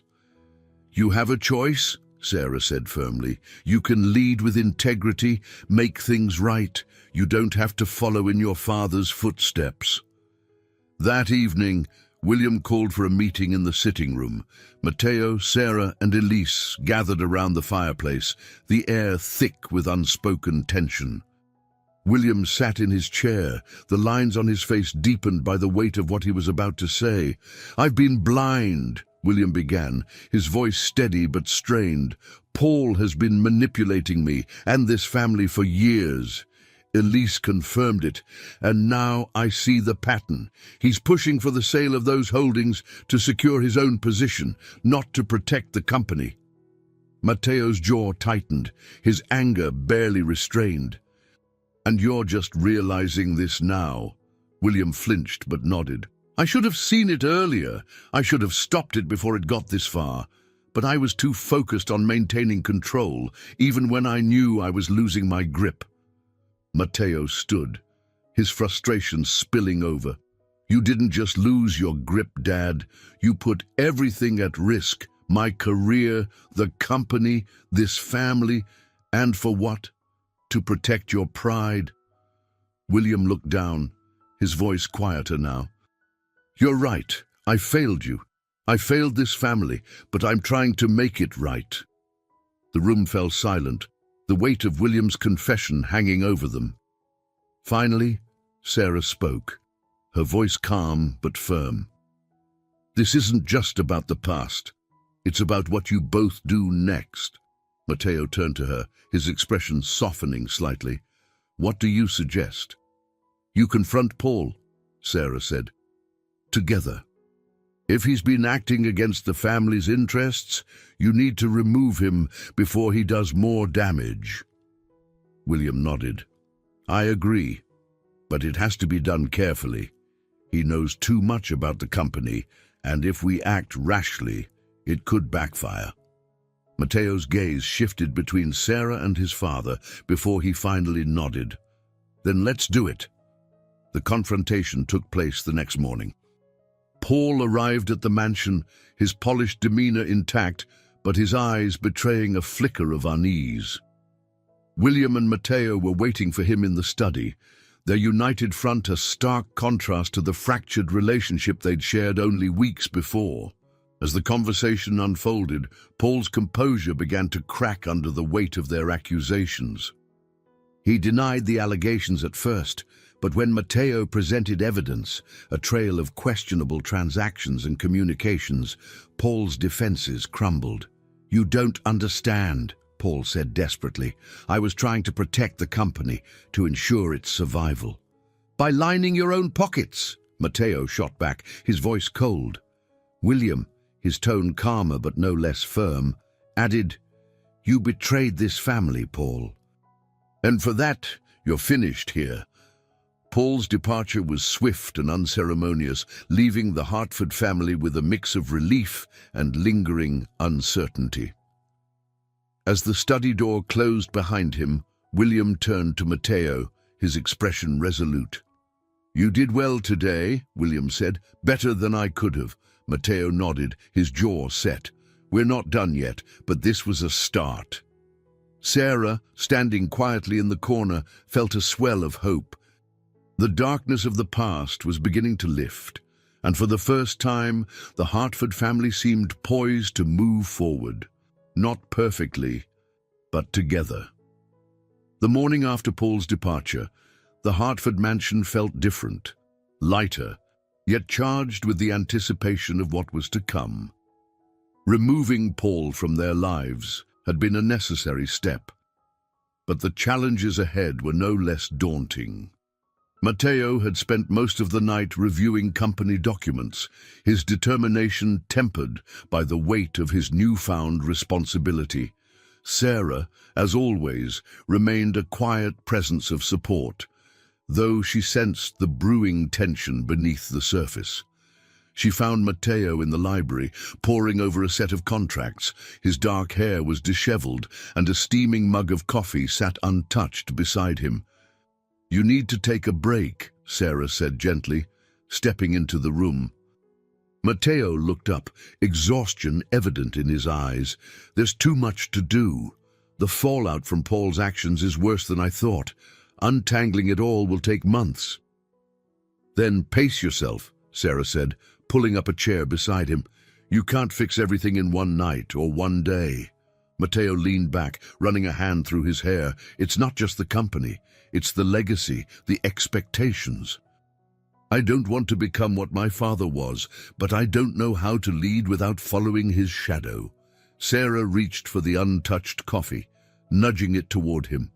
"You lead by being yourself, by making decisions that reflect your values, not his." Matteo studied her for a moment, a flicker of something unspoken passing between them. "You always seem to know what to say." "Someone has to," Sarah teased lightly, though her tone carried genuine warmth. Later that day, William requested a private conversation with Matteo in the study. Sarah, sensing the significance of the moment, stayed behind in the sitting room with Elise. The housekeeper, usually composed and reserved, seemed uncharacteristically restless. "Do you think they'll finally get through to each other?" Elise asked, breaking the silence. "I think they're trying," Sarah replied. "And that's more than they've done in years." Elise nodded, her expression softening. "It's remarkable what you've done for them. This family was falling apart, and now there's a chance." "It's not just me," Sarah said. "They're both making the effort. That's what really matters." Inside the study, William and Matteo sat across from each other, the weight of their shared history pressing heavily upon them. William cleared his throat, his voice uncharacteristically hesitant. "I owe you an explanation," he began, "about why I made the choices I did." Matteo leaned back, crossing his arms. "I'm listening." William exhaled deeply. "When I was your age, I thought success meant building something indestructible. I sacrificed everything, relationships, happiness, even my integrity, to chase that dream. And when I realized the cost, it was too late to undo the damage." Matteo's jaw tightened, but he said nothing, allowing his father to continue. "I've spent the last few years watching it all crumble," William admitted, "and it's my fault.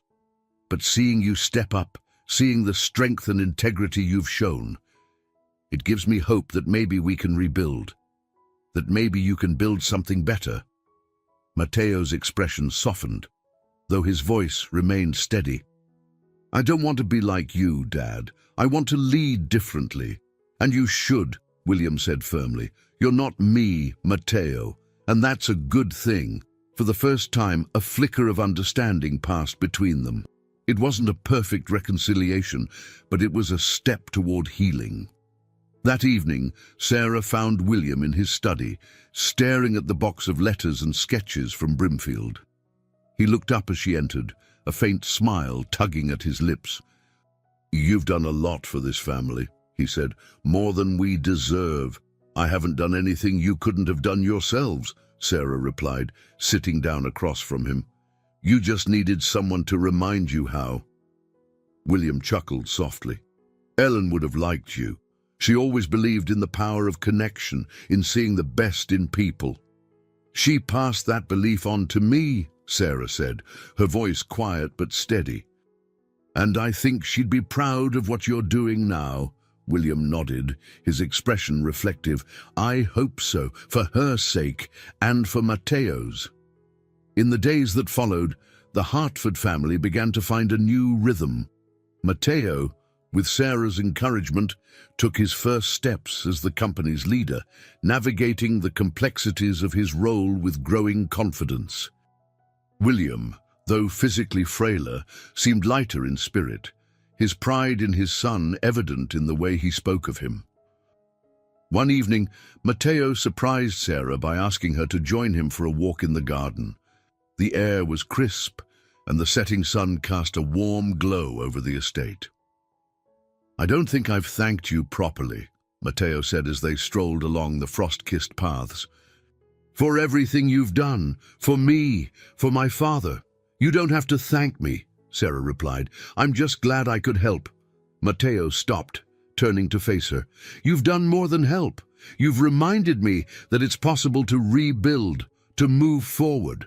That means more than you know. Sarah felt her cheeks warm under his gaze. You've done the hard work, Matteo. I've just been here to support you.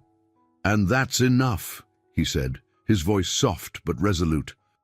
As they continued their walk, Sarah felt a sense of quiet fulfillment.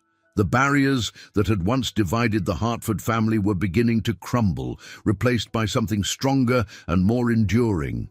And though the path ahead was still uncertain, they were facing it together, with hope, resilience, and a newfound belief in the power of second chances.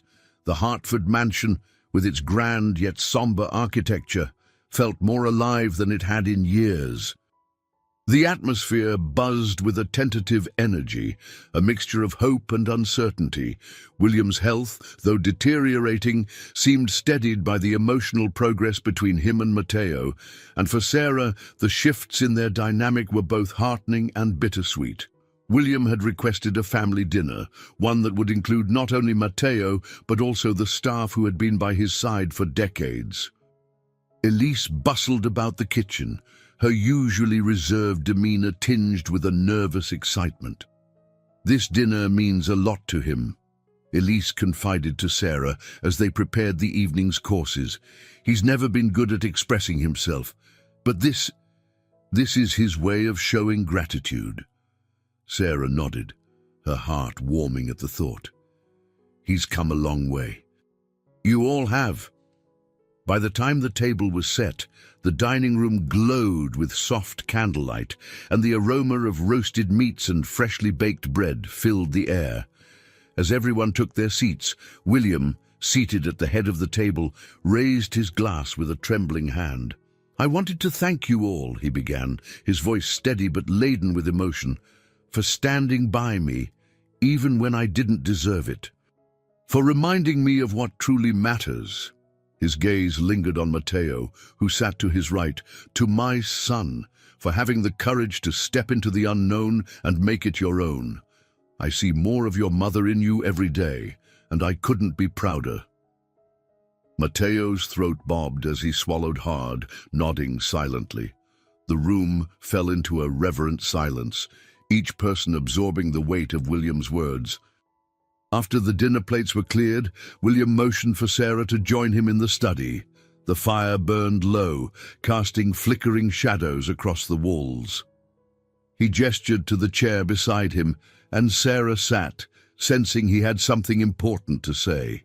You've been a guiding light in this house, William said, his voice softer than she'd ever heard it. You've done more than care for me. You've helped me see what I've been too blind to face for years. I only helped you find what was already there, Sarah replied gently. William shook his head, his gaze fixed on the fire. It wasn't there. Not until you showed me it could be. I was so consumed by my own mistakes that I forgot there was still time to make things right. He reached for a small velvet box on the table beside him, holding it out to her. This belonged to Ellen. She gave it to me when I left Brimfield, and I've carried it with me ever since. I think she would want you to have it." Sarah's hands trembled as she took the box, opening it to reveal a delicate gold locket. Inside was a photograph of Ellen as a young woman, her face radiating the warmth and strength that Sarah had always admired. "She believed in me," William continued, his voice breaking, "and now I see that she believed in you too. Thank you for being her legacy." Tears filled Sarah's eyes as she clutched the locket to her chest. "I'll treasure it," she whispered. The next morning, Sarah found Matteo in the garden, his breath visible in the crisp winter air. He was pacing along the frosted paths, his hands shoved into his coat pockets. When he saw her, he stopped, a faint smile tugging at his lips. "Walk with me," he asked. She nodded, falling into step beside him. They walked in silence for a while, the crunch of their footsteps the only sound. "My father surprised me last night," Matteo said finally. "I didn't think he had it in him to say those things." "He's trying," Sarah replied, "and so are you." Matteo stopped, turning to face her. "You've been the glue holding us together, Sarah. I don't know how we would have gotten here without you." "You give me too much credit," Sarah said, though her heart swelled at his words. "This was always in you both. You just needed a reason to find it." His gaze held hers, warm and unguarded. "You've given us more than a reason. You've given us hope." The sincerity in his voice left Sarah momentarily speechless. As they resumed their walk, she felt a flicker of something new between them, a connection that was no longer just professional, but deeply personal. That evening, as the family and staff gathered in the sitting room for coffee and dessert, William made another announcement. "I want us to have one last celebration," he said, "something to mark a new beginning for this family." Matteo glanced at him, curiosity in his eyes. "What kind of celebration?" "A dinner," William said, "to bring everyone together, family, friends, those who've stood by us." "I want this house to be filled with life again," Sarah smiled, her heart warmed by the idea. "That sounds wonderful." As plans for the dinner began to take shape, Sarah reflected on how far they had all come. The barriers that had once seemed insurmountable were slowly being replaced by bridges of understanding and forgiveness. And while the road ahead was still uncertain, they were finally moving forward, together. For Sarah, the journey was far from over, but in that moment she allowed herself to feel the quiet joy of progress. She held Ellen's locket close, a symbol of the strength and compassion that had brought them to this point. It was a reminder that even in the darkest of times, there was always the possibility of light. The days leading up to William's proposed dinner were a whirlwind of activity. Elise coordinated the preparations with precision, her years of managing the Hartford household evident in every detail. The staff worked tirelessly to polish silverware, arrange flowers, and prepare a menu befitting the significance of the occasion. Sarah, though drawn into the preparations, spent much of her time with William, whose energy seemed to wane with each passing day. One afternoon, as Sarah adjusted the cushions on his chair, William gestured toward the journal resting on the nearby table.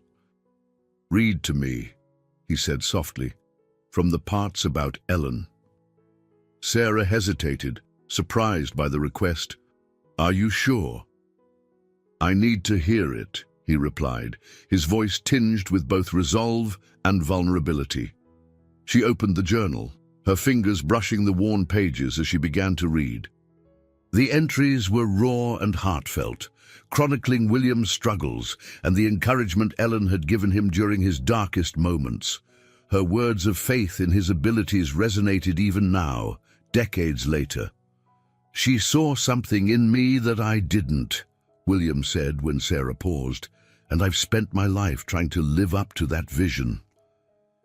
"You've done more than you realize," Sarah said gently. You've given that same hope to Matteo, even if it took time to show it. William's gaze softened, a flicker of gratitude in his tired eyes. I only hope it's enough. The evening of the dinner arrived, bringing with it a palpable sense of anticipation. Guests began to trickle in, their laughter and conversation filling the grand halls. The dining room, bathed in the warm glow of candlelight, had been transformed into a space of celebration and connection. William, seated at the head of the table, greeted each guest with a mixture of warmth and dignity. Matteo stood by his side, his presence both reassuring and commanding. Sarah, watching from the doorway, felt a swell of pride for both men. They had come so far, and tonight was a testament to their efforts. As the dinner progressed, William raised his glass for a toast. His voice, though weakened, carried the strength of his emotions. "To family," he began, his gaze sweeping over the table. "To friends, and to the people who remind us of what truly matters. This house has seen its share of challenges, but tonight it is filled with the light of hope and reconciliation. Thank you all for being here, for being part of this journey." The room erupted in applause, and Sarah couldn't help but smile. It was a moment she would carry with her forever. Later that evening, after the guests had departed and the house had quieted, William called for Sarah and Matteo to join him in the study. The fire burned low, casting flickering shadows across the room. William sat in his chair, his expression contemplative. "I've been thinking about legacies," he said, his voice steady but reflective, "about the things we leave behind." Matteo sat across from him, his posture attentive. "What about them?" William gestured toward the desk, where a stack of documents rested. "There's a project I want you to take on, Matteo. Something I started but never had the courage to finish." Matteo picked up the top document, scanning its contents. His eyes widened as he read. "This is about education, about creating scholarships and funding schools." William nodded. "Ellen's belief in me changed my life. I want to honor that by giving others the same chance." Matteo looked at his father, a mix of admiration and determination in his eyes. "I'll do it." Sarah, standing quietly by the window, felt tears prick her eyes. It was a fitting tribute to Ellen's legacy, and to the transformation that had taken place within the Hartford family. As the night wore on, Sarah stayed with William, who seemed unusually quiet. He held Ellen's locket in his hand, his gaze distant. "Do you think she'd be proud of me?" he asked suddenly, his voice barely above a whisper. Sarah knelt beside him, her hand resting gently on his arm. "I know she would be. She believed in you, William, and so do I." For the first time, William's composure cracked, and tears slid down his cheeks. "Thank you," he said, his voice breaking, "for everything." Sarah stayed with him until he drifted off to sleep, her heart heavy with both sorrow and gratitude. The path they had walked together had been long and fraught with challenges, but it had also been filled with moments of profound connection and healing. And as she looked out at the snow-covered garden, the stars shining brightly above, she felt a deep sense of peace. The Hartford family had found their way back to each other, and in doing so, had created a legacy of love and redemption that would endure for generations to come. The days following the dinner were quiet, as if the house itself were catching its breath after the weighty emotions of the gathering. William, though visibly weaker, seemed content. His moments of reflection grew longer, his conversations with Matteo deeper. For Sarah, the stillness was both a relief and a reminder of the fragility of the connections they had built. One cold morning, Sarah found Matteo in the study, bent over a stack of documents. His brow was furrowed, his pen hovering above the page, as if the decision before him was too heavy to commit to paper. "Do you want to talk about it?" she asked, stepping into the room. Matteo looked up, the lines of stress evident on his face. "It's about the education initiative my father wanted me to take on. There's a way to fund it, but it means selling off a significant portion of the company's assets. Assets that have defined Hartford Enterprises for decades." Sarah sat across from him, her gaze steady. "What would happen if you sold them?" Matteo leaned back in his chair, exhaling deeply. "It would change everything. The company would be smaller, leaner, but it would also be more focused on people, on community. It's the kind of legacy I want to leave behind." "But," Sarah prompted gently. "But it would mean walking away from everything my father built," Matteo admitted, "and I don't know if he's ready for that." Sarah reached out, her hand brushing his. "This isn't just about your father's legacy, Matteo. It's about yours. What kind of leader do you want to be?" Matteo looked at her, his eyes filled with a mixture of uncertainty and determination. "I want to build something meaningful, something I can be proud of." "Then trust yourself," Sarah said. "You're stronger than you think." Later that day, Matteo approached William, who was resting in the sitting room, a blanket draped over his lap. Sarah watched from the doorway, her heart pounding as Matteo sat beside his father. "Dad," Matteo began, his voice measured, "we need to talk about the company, about the future." William's eyes narrowed slightly, though his expression remained calm. "What's on your mind?" Matteo took a deep breath, steadying himself. "I've been thinking about the education initiative. It's the right thing to do, but funding it means selling off a large portion of the company's assets. It would change Hartford Enterprises forever." William was silent for a long moment, his gaze fixed on the fire. "And you think that's what's best?" "I do," Matteo said firmly, "but I won't move forward unless you're on board." William's lips twitched into a faint smile. "You're asking for my blessing?" "No," Matteo replied. "I'm asking for your trust." William chuckled softly, though it quickly turned into a cough. "You've earned it, son. Do what you think is right. Build something that matters." Matteo nodded, his jaw tightening as he fought back emotion. "Thank you." That evening, Sarah found Matteo in the garden, staring up at the stars. The cold air turned his breath into faint clouds, but he didn't seem to notice. She approached quietly, her footsteps crunching on the frost-kissed grass. "You made your decision," she said softly. "I did," Matteo replied, "and for the first time, I feel like I'm stepping out of his shadow." Sarah smiled, her chest swelling with pride. "He's proud of you, Matteo. You know that, right?" Matteo turned to her, his gaze filled with warmth.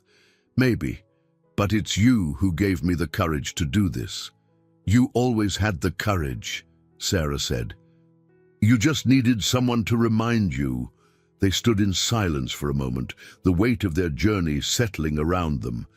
Then Matteo reached out, his hand brushing hers. "Thank you, Sarah, for everything." Her heart fluttered at the sincerity in his voice, and she squeezed his hand gently. "It's been my privilege." As the days passed, plans for the company's transformation began to take shape. Matteo worked tirelessly, his vision for a more inclusive, community-focused enterprise, inspiring those around him. William, though too frail to actively participate, listened attentively as Matteo shared his ideas, pride evident in his every word. One evening, as Sarah prepared William's tea, he motioned for her to sit beside him.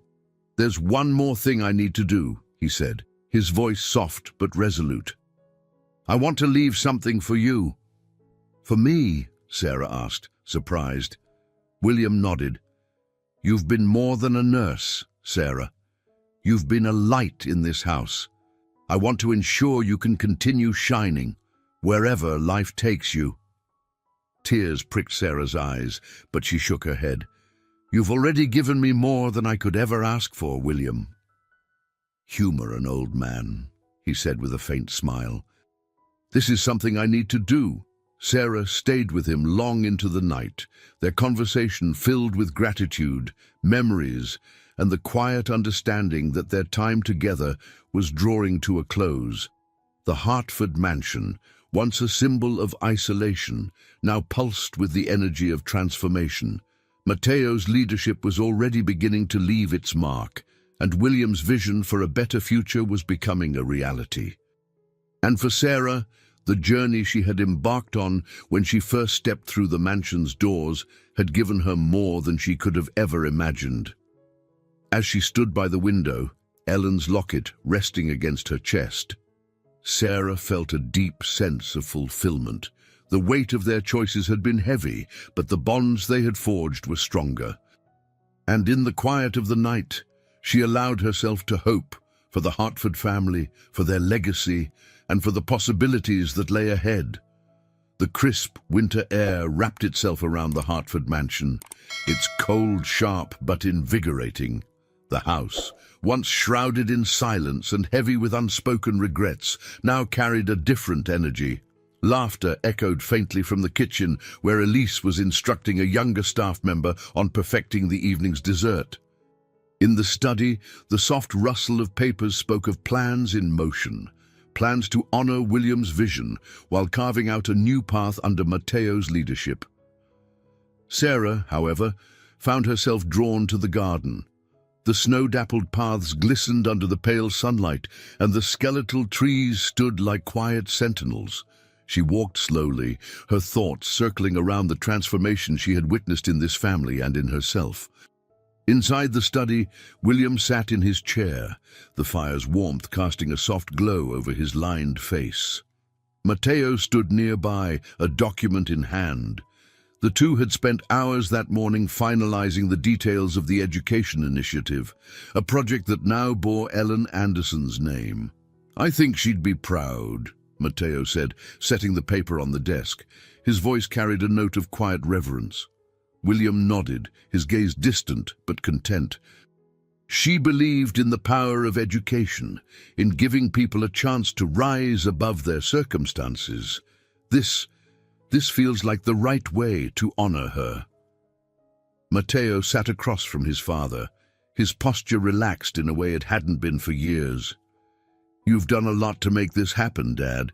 It's not just my project. It's yours too." William smiled faintly. "No, son. This is yours. You took the idea and gave it life. That's something I could never have done." The words, simple yet profound, carried a weight that only years of unspoken understanding could bear. Matteo nodded, his respect for his father evident in the way he held his gaze. That afternoon, Sarah returned to the house and found Elise in the sitting room polishing a silver tea set. The housekeeper glanced up, her expression softening. "You've been spending a lot of time in the garden lately," Elise remarked, her tone curious. "It's peaceful out there," Sarah replied, sitting down across from her, "and it gives me time to think." Elise set down the cloth, her hands stilling for a moment. "You've done so much for this family, Sarah, but I can't help but wonder, what will you do when your work here is done?" The question caught Sarah off guard. She had become so intertwined with the Hartford's journey that the thought of leaving felt distant and strange. "I don't know," she admitted, "but I do know that this place has changed me in ways I'm still figuring out." Elise nodded, her expression thoughtful. "Change is never easy, but it's often necessary, and I think you'll carry what you've built here with you, wherever you go." That evening, as the family gathered for dinner, the mood was warm and relaxed. William, though visibly tired, participated in the conversation with a quiet joy that hadn't been present in years. Matteo shared updates on the initiative, while Sarah listened, her heart swelling with pride for both father and son. As the meal wound down, William raised his glass, his hand trembling slightly but his voice steady. "To all of you for standing by me, for believing in this family, and for giving me the chance to leave this world better than I found it." The table fell silent, the weight of his words settling over them. Matteo raised his own glass, his voice firm and clear. "To you, Dad, for teaching me that it's never too late to change." The clink of glasses was followed by a soft murmur of agreement, and for a moment, everything felt right. Later, as Sarah helped William back to his room, he paused in the corridor, his hand resting lightly on her arm. "There's something I need to say," he began, his voice quieter now. Sarah waited, her heart aching at the vulnerability in his eyes. "You've been more than a caregiver," he said. "You've been a part of this family, and I don't think I could have done any of this without you." Tears pricked Sarah's eyes, but she managed to smile. "You've given me just as much, William. Being here has been a privilege." He nodded, his expression softening. "Thank you, Sarah, for everything." As she settled him into bed and dimmed the lights, Sarah lingered for a moment, watching the steady rise and fall of his breathing. The man who had once seemed so unreachable was now someone she deeply admired, and the thought of his absence left a hollow ache in her chest. That night, Sarah stood by the window in her room, Ellen's locket warm against her skin. The stars above the snow-covered grounds shone brightly, their light a reminder of the legacy she had helped to preserve. Whatever the future held, Sarah knew she would carry this family's story with her, a testament to the power of love, forgiveness, and the courage to change. The Hartford mansion, steeped in the chill of a late winter morning, was quiet. Snowflakes drifted lazily from the sky, settling on the frost-covered grounds like whispered secrets. Inside, the warmth of the fireplace in William's study failed to mask the somber air that had settled over the household. There was an unspoken understanding among everyone. Time was slipping away. Sarah sat by William's side, the familiar sound of crackling logs filling the space between them. His breathing was slower now, labored but steady. He had asked her to read aloud from his journal, the entries a testament to a life that had seen both triumph and regret. "Read the part about Ellen," he said, his voice faint but firm. "It always brings me peace." Sarah nodded, her fingers brushing the worn pages as she found the passage. Her voice, soft yet steady, carried the weight of his words through the room. The entry spoke of Ellen's unwavering belief in him during his youth, her ability to see potential even when he could not. William's expression softened as she read, his eyes misting with emotion. "She saw the best in me," he murmured when she finished, "and for too long I failed to see it myself." "You've made amends, William," Sarah said gently. "You've honored her memory in ways that truly matter." He smiled faintly, his gaze drifting to the window. "And you've helped me see that it's never too late." Later that day, Matteo joined them in the study, carrying a stack of documents related to the education initiative. The project, now officially named the Ellen Anderson Foundation, had begun to take shape. Matteo had thrown himself into the work, channeling his grief and hope into something that would endure. "We finalized the first round of funding," Matteo said, sitting beside his father.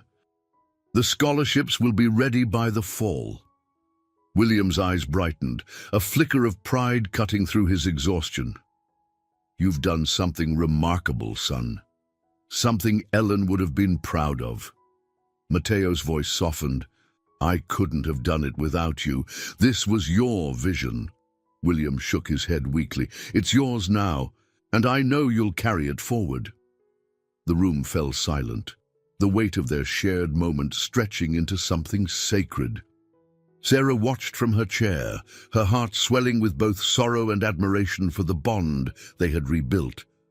That evening, Elise prepared a quiet dinner, insisting on bringing a tray to William's room when he was too weak to join them at the table.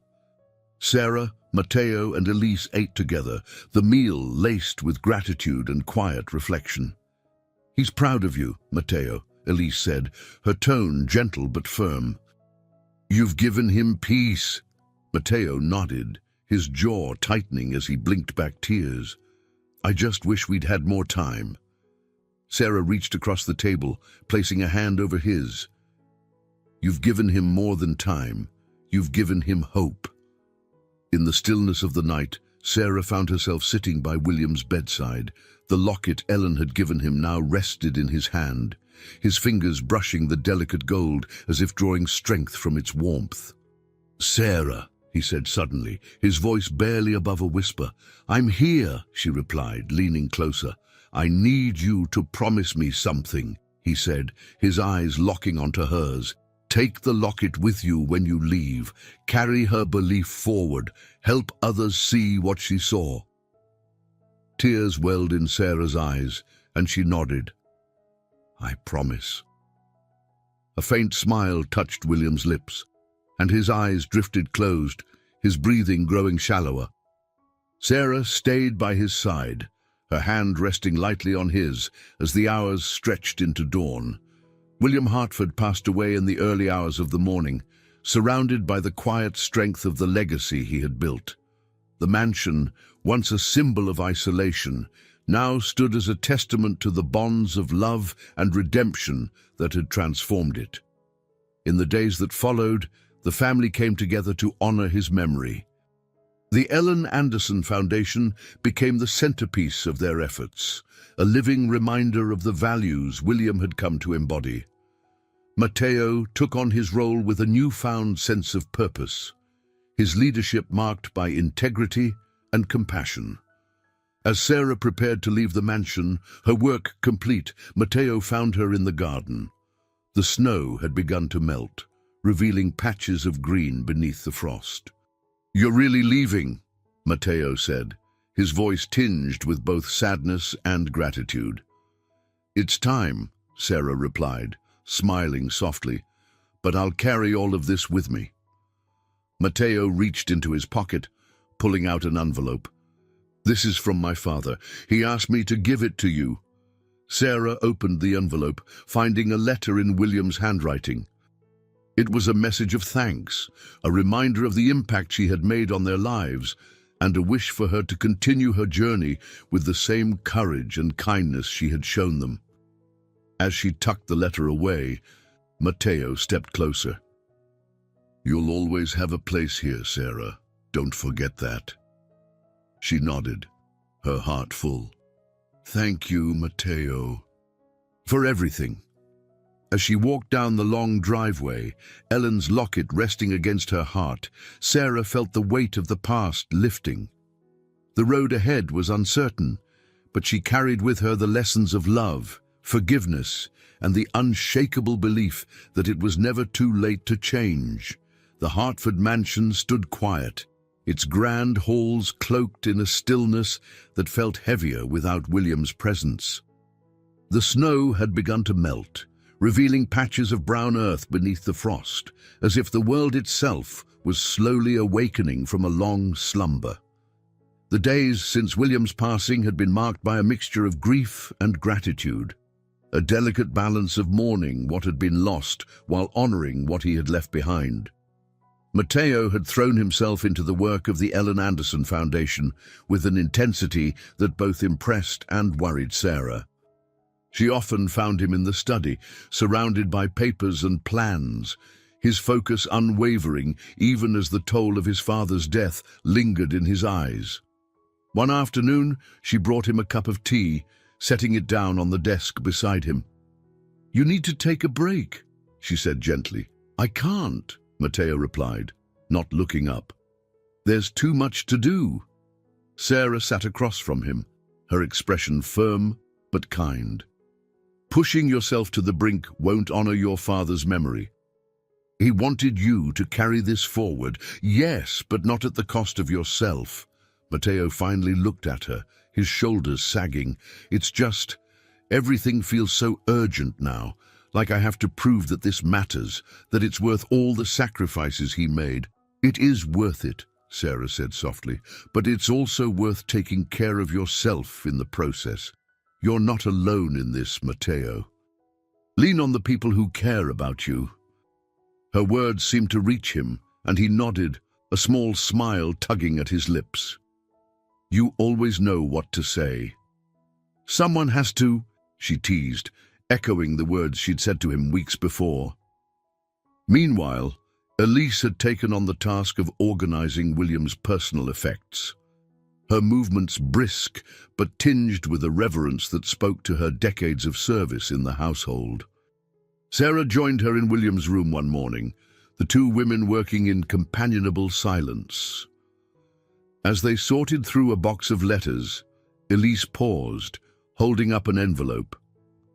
"This one is addressed to you," she said, handing it to Sarah. Sarah's heart quickened as she took the envelope, her name written in William's familiar scrawl. She opened it carefully, unfolding the letter inside. "Sarah," it began, "if you're reading this, it means I'm no longer there to say these words in person, but I want you to know how much you've meant to me, to this family. You gave us hope when we thought it was lost, and you reminded me that it's never too late to change. Carry that light with you, wherever life takes you, and never forget, you are part of this family now and always." Tears filled Sarah's eyes as she read, her chest tightening with a mix of sorrow and gratitude. She folded the letter carefully, tucking it into her pocket. "Thank you," she whispered, more to herself than to Elise. As the weeks passed, the mansion began to transform.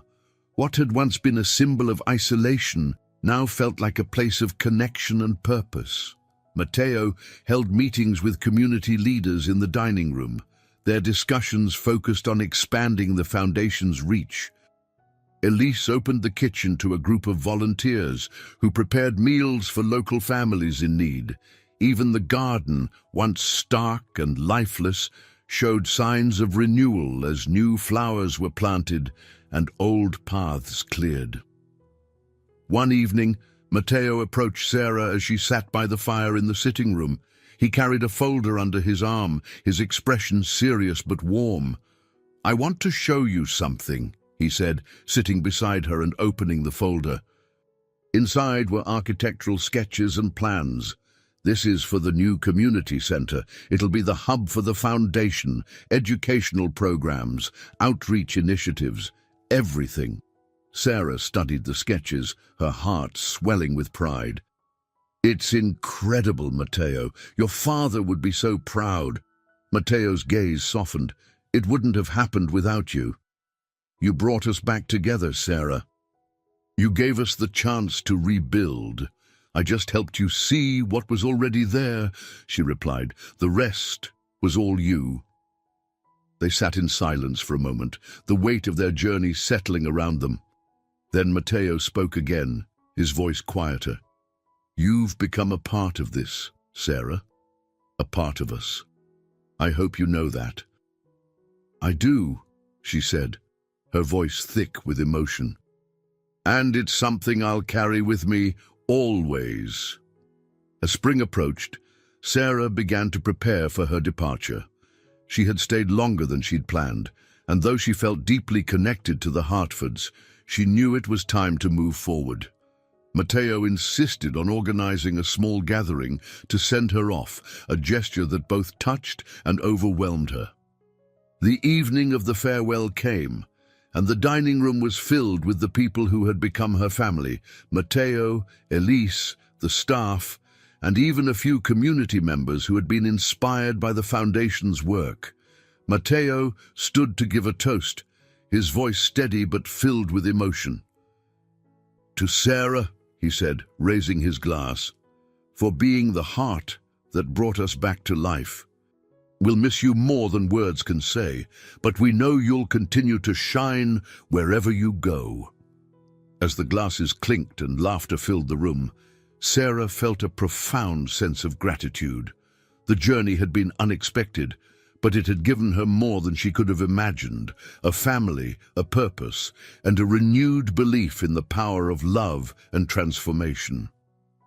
The next morning, as Sarah prepared to leave, Matteo walked her to the door. The early spring air was cool, and the first hints of green peeked through the snow.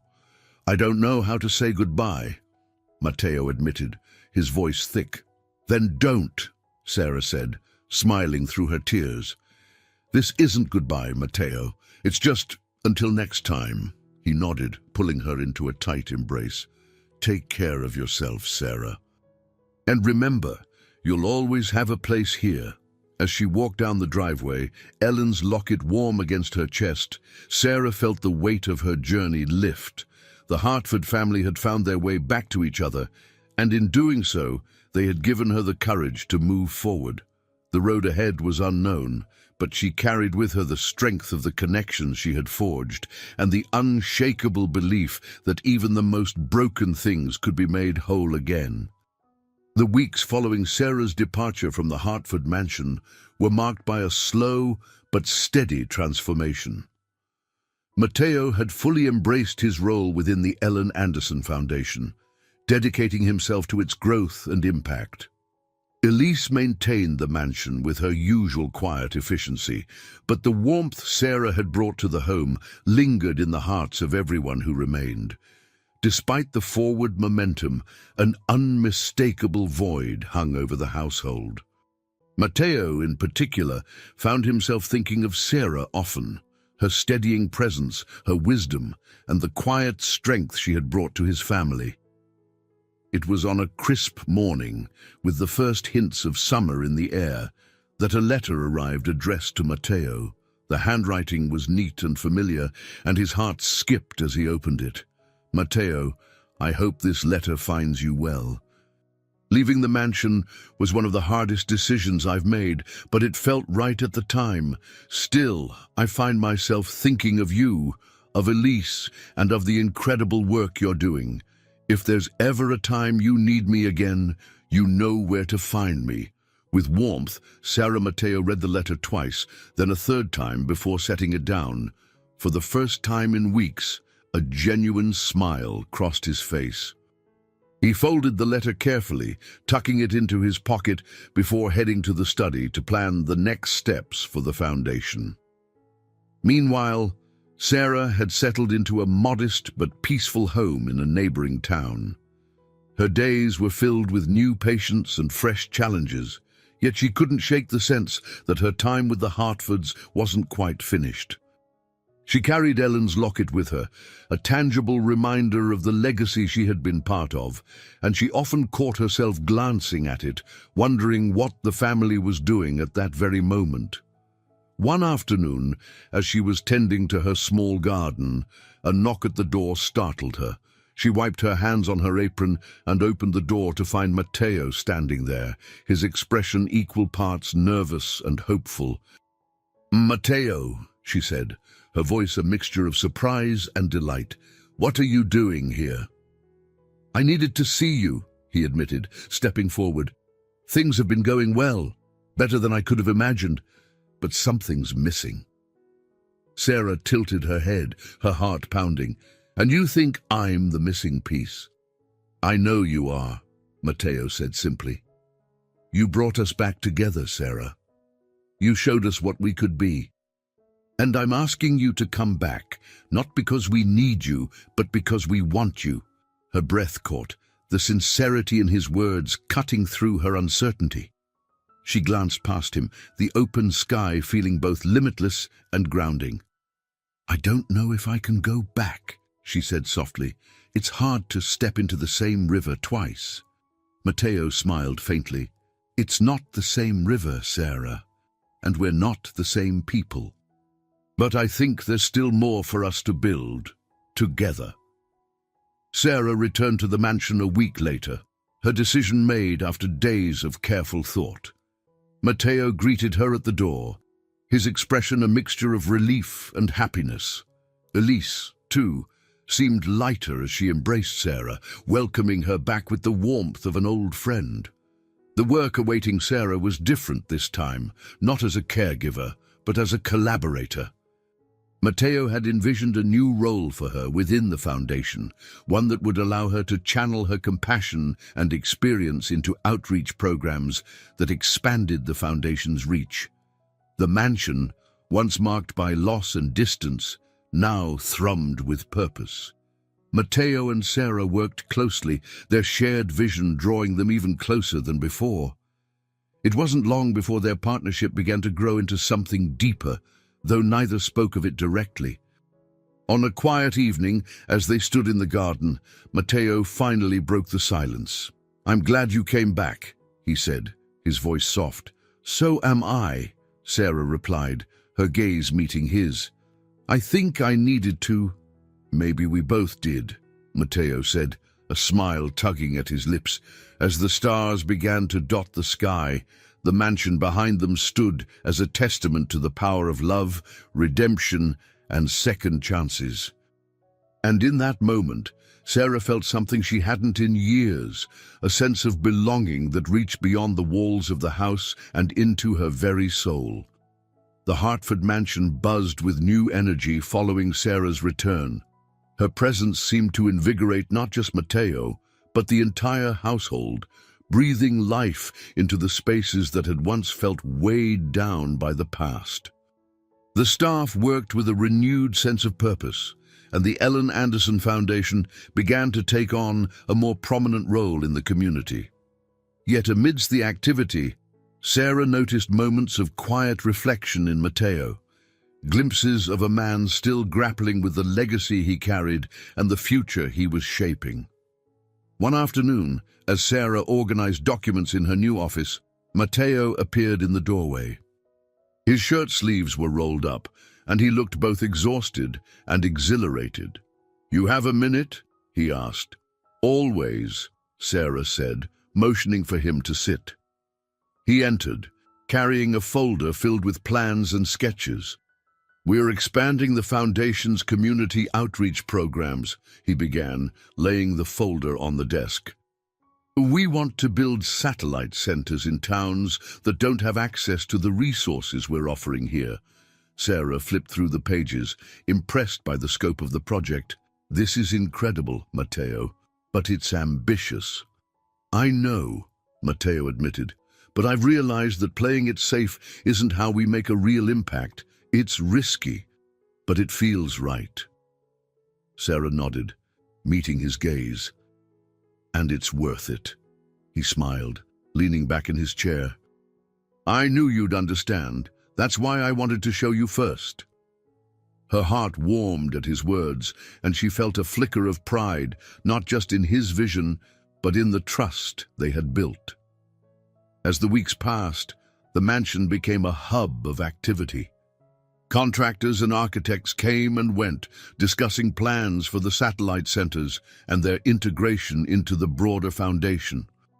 Matteo threw himself into the work with a focus that bordered on obsession, and Sarah found herself acting as both a sounding board and a steadying presence. It was during one of these hectic days that Elise pulled Sarah aside in the kitchen. "You've been a good influence on him," Elise said, her tone warm but serious. Sarah smiled faintly. "He's finding his way. I'm just here to support him." Elise shook her head. "It's more than that. He listens to you in a way he doesn't with anyone else. You've given him the confidence to lead with his heart." The words stayed with Sarah, their truth settling into her like a quiet revelation. One evening, after the contractors had left and the house had quieted, Matteo found Sarah in the library. She was seated by the fire, a book open on her lap. He hesitated in the doorway before stepping inside. "Mind if I join you?" he asked. "Not at all," she said, gesturing to the chair across from her. He sat, his expression pensive. "I've been thinking a lot about what we're building here, about the legacy my father wanted to leave, and the one I want to create." "And," Sarah prompted gently, "I want it to be more than just a foundation," Matteo said. "I want it to be a place where people feel they belong, where they see that change is possible, no matter where they start." Sarah closed her book, her attention fully on him. "You're already doing that, Matteo. Every decision you've made, every step you've taken, it's all moving toward that vision." He studied her for a moment, his expression softening. "You've been a part of this from the beginning, Sarah. I couldn't have done it without you." Her cheeks warmed under his gaze, but she held his eyes. "And I wouldn't have wanted to be anywhere else." The silence that followed wasn't uncomfortable. It was filled with understanding, the unspoken bond between them growing stronger with each shared moment. The next day, Sarah accompanied Matteo to a nearby town where the first satellite center was being planned. The site, a modest building in need of repair, was surrounded by eager community members who had come to hear about the project. As Matteo spoke, outlining the foundation's goals and the impact they hoped to achieve, Sarah watched the crowd. She saw hope in their faces, the kind of hope that had once seemed elusive within the Hartford family. When Matteo finished, the applause was heartfelt, and Sarah felt a swell of pride. "You were incredible," she told him as they walked back to the car. Matteo smiled, his confidence evident. "It feels like we're doing something real, doesn't it?" "It does," Sarah agreed, "and it's just the beginning." That evening, back at the mansion, Matteo found Sarah in the garden. The sun was setting, casting the grounds in a golden glow. He stopped beside her, his hands in his pockets. "I've been thinking about something," he said, his voice quiet. "What is it?" Sarah asked, turning to face him. "This place, this work, it feels complete with you here," Matteo said. "You're not just a part of the foundation, Sarah. You're a part of this family." Her breath caught at his words, and she saw the sincerity in his eyes. "You've given me so much, Matteo," she said, her voice thick with emotion. "I don't know what I did to deserve it." "You were you," he said simply, "and that's more than enough." As the last rays of sunlight dipped below the horizon, Sarah felt a sense of belonging she hadn't known she was searching for. The mansion, once a place of sorrow and isolation, now stood as a beacon of love, transformation, and endless possibility. The Hartford mansion was bustling with a steady rhythm, its halls alive with purpose as plans for the Ellen Anderson Foundation expanded. The first satellite center had broken ground, and Matteo had gained a reputation as a leader committed not just to preserving his family's name, but to building something greater. Sarah, now an integral part of the team, found herself drawn deeper into the heart of their mission, her connection to Matteo and the family stronger than ever. One morning, Sarah was sorting through foundation files in her office when Matteo appeared in the doorway, holding 2 cups of coffee. "Thought you might need this," he said with a grin. "Perfect timing," Sarah replied, taking the cup he offered. "It's been a long morning."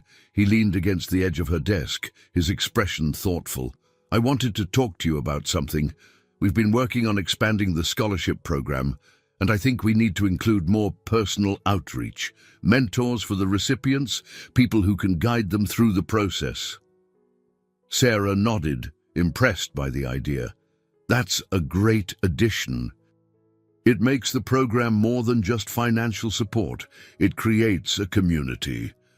"Exactly," Matteo said, his enthusiasm growing. "And I was hoping you'd help lead it. You have a way of connecting with people that's rare, Sarah. I think you'd be perfect for it." Her cheeks warmed at his praise, but she nodded. "I'd be honored. This work means the world to me, Matteo." "And you mean the world to us," he said softly. The weight of his words settled between them, unspoken but deeply felt. That afternoon, Sarah joined Elise in the kitchen, helping prepare meals for a group of local volunteers who were assisting with the Foundation's latest project. The 2 women worked in comfortable silence, the bond between them strengthened by months of shared experiences. "Elise," Sarah said suddenly, breaking the quiet, "do you ever think about how much this house has changed?" Elise smiled faintly as she stirred a pot on the stove. "Every day, it feels like a completely different place, and I think that's because of you." Sarah shook her head. It's because of all of us. Matteo, William, even the staff. Everyone had a part in this. Elise set the spoon down, turning to face Sarah. Maybe, but you were the spark, Sarah. You saw something in this family that the rest of us couldn't, and you never gave up. The words touched Sarah deeply, and she found herself blinking back tears. Thank you, Elise. That means more than I can say. Later that evening, Matteo and Sarah sat in the library, the fire crackling softly in the hearth. They were reviewing plans for the foundation, their discussion weaving between strategy and personal reflections. As the conversation waned, Matteo leaned back in his chair, his gaze fixed on the fire. I've been thinking about my father a lot lately, he said, about the choices he made and the legacy he left. He was proud of you, Matteo, Sarah said gently. He saw what you were capable of, even when you doubted yourself. Matteo turned to her, his eyes warm. And I see that in you, Sarah. You've changed my life, and I don't think I've ever really told you how much you mean to me. Her breath caught, and she held his gaze, the room seeming to grow quieter around them. You've given me so much too, Matteo. A purpose, a place to belong. I'll always be grateful for that. He reached across the space between them, his hand covering hers. This isn't just about gratitude, Sarah. I want you to know that you're a part of everything I'm building, not just the foundation, but my life. Her heart swelled at his words, and she squeezed his hand gently. And you're a part of mine. The moment lingered, a shared understanding passing between them that required no further words. As the weeks passed, the foundation's impact grew, touching the lives of more people than Matteo or Sarah had ever imagined. The mansion, once a place of solitude, had become a symbol of hope and transformation, its doors open to those in need. One evening, as the sun set over the grounds, Matteo and Sarah stood together in the garden, the air filled with the faint scent of blooming flowers. The horizon burned gold and orange, casting long shadows that stretched toward the mansion. You were right, Matteo said, his voice quiet but steady. This house, this family, it's not the same as it was. And that's because of you. It's because of all of us, Sarah replied, smiling. We've built something beautiful together. Matteo turned to her, his expression serious yet filled with warmth. I don't know what the future holds, Sarah, but I do know I want you to be part of it, always. Tears pricked her eyes, but she nodded, her heart full. I'm not going anywhere, Matteo. Not anymore. As the last rays of sunlight faded, they stood together, their bond unshakable and their shared vision stretching far into the future. The Hartford family's story, once marked by pain and separation, had become one of redemption, love, and the enduring strength of promises made and kept. The transition from spring to summer brought warmth and vibrancy to the Hartford estate. The once muted tones of the grounds were now alive with color, the gardens bursting with blooms that seemed to mirror the rejuvenation within the mansion itself. The Ellen Anderson Foundation, now firmly established, hummed with activity, and its growing impact rippled through the surrounding communities. Sarah began her mornings early, often walking the estate grounds before the demands of the day took hold. On one such morning, she stopped near the rose garden, her thoughts lingering on how far they had come. The path she walked had been overgrown when she first arrived. Now, it was clear and bordered by vibrant roses, a testament to how the family had reclaimed not only the estate but also their lives.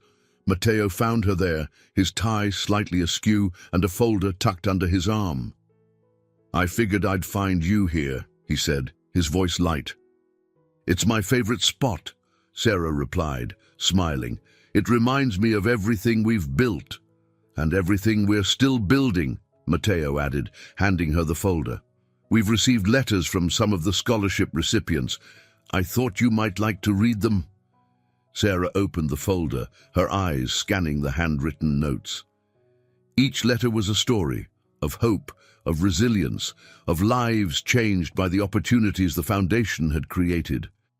She looked up at Matteo, her voice thick with emotion. "This is why it matters." He nodded, his gaze steady. "It's not just the foundation, Sarah. It's you. You've been at the heart of this from the beginning." Her chest tightened at his words, but before she could respond, Elise called from the mansion, gesturing for them to come inside. The dining room had been transformed into a planning space, the table covered in maps, schedules, and proposals for the foundation's next projects. Elise stood by the sideboard, pouring coffee for the small team of staff and volunteers who had gathered to discuss the future.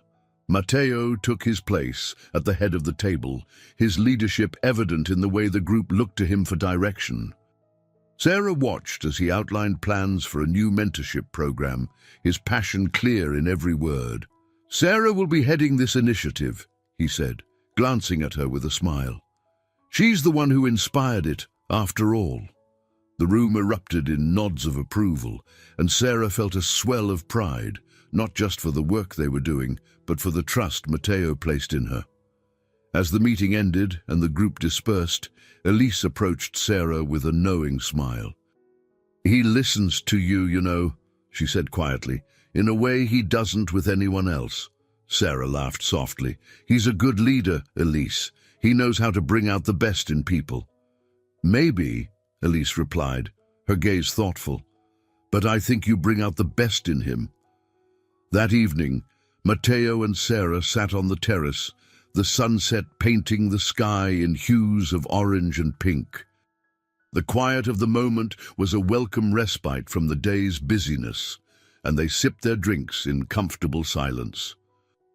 "You've changed this place," Matteo said suddenly, his voice low but certain.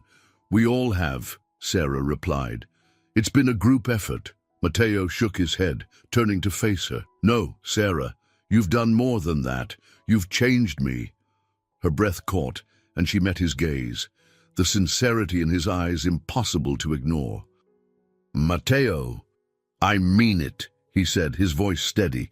"You've shown me what it means to lead with purpose, to believe in something bigger than myself, and you've reminded me that it's never too late to start over." She smiled, her heart full.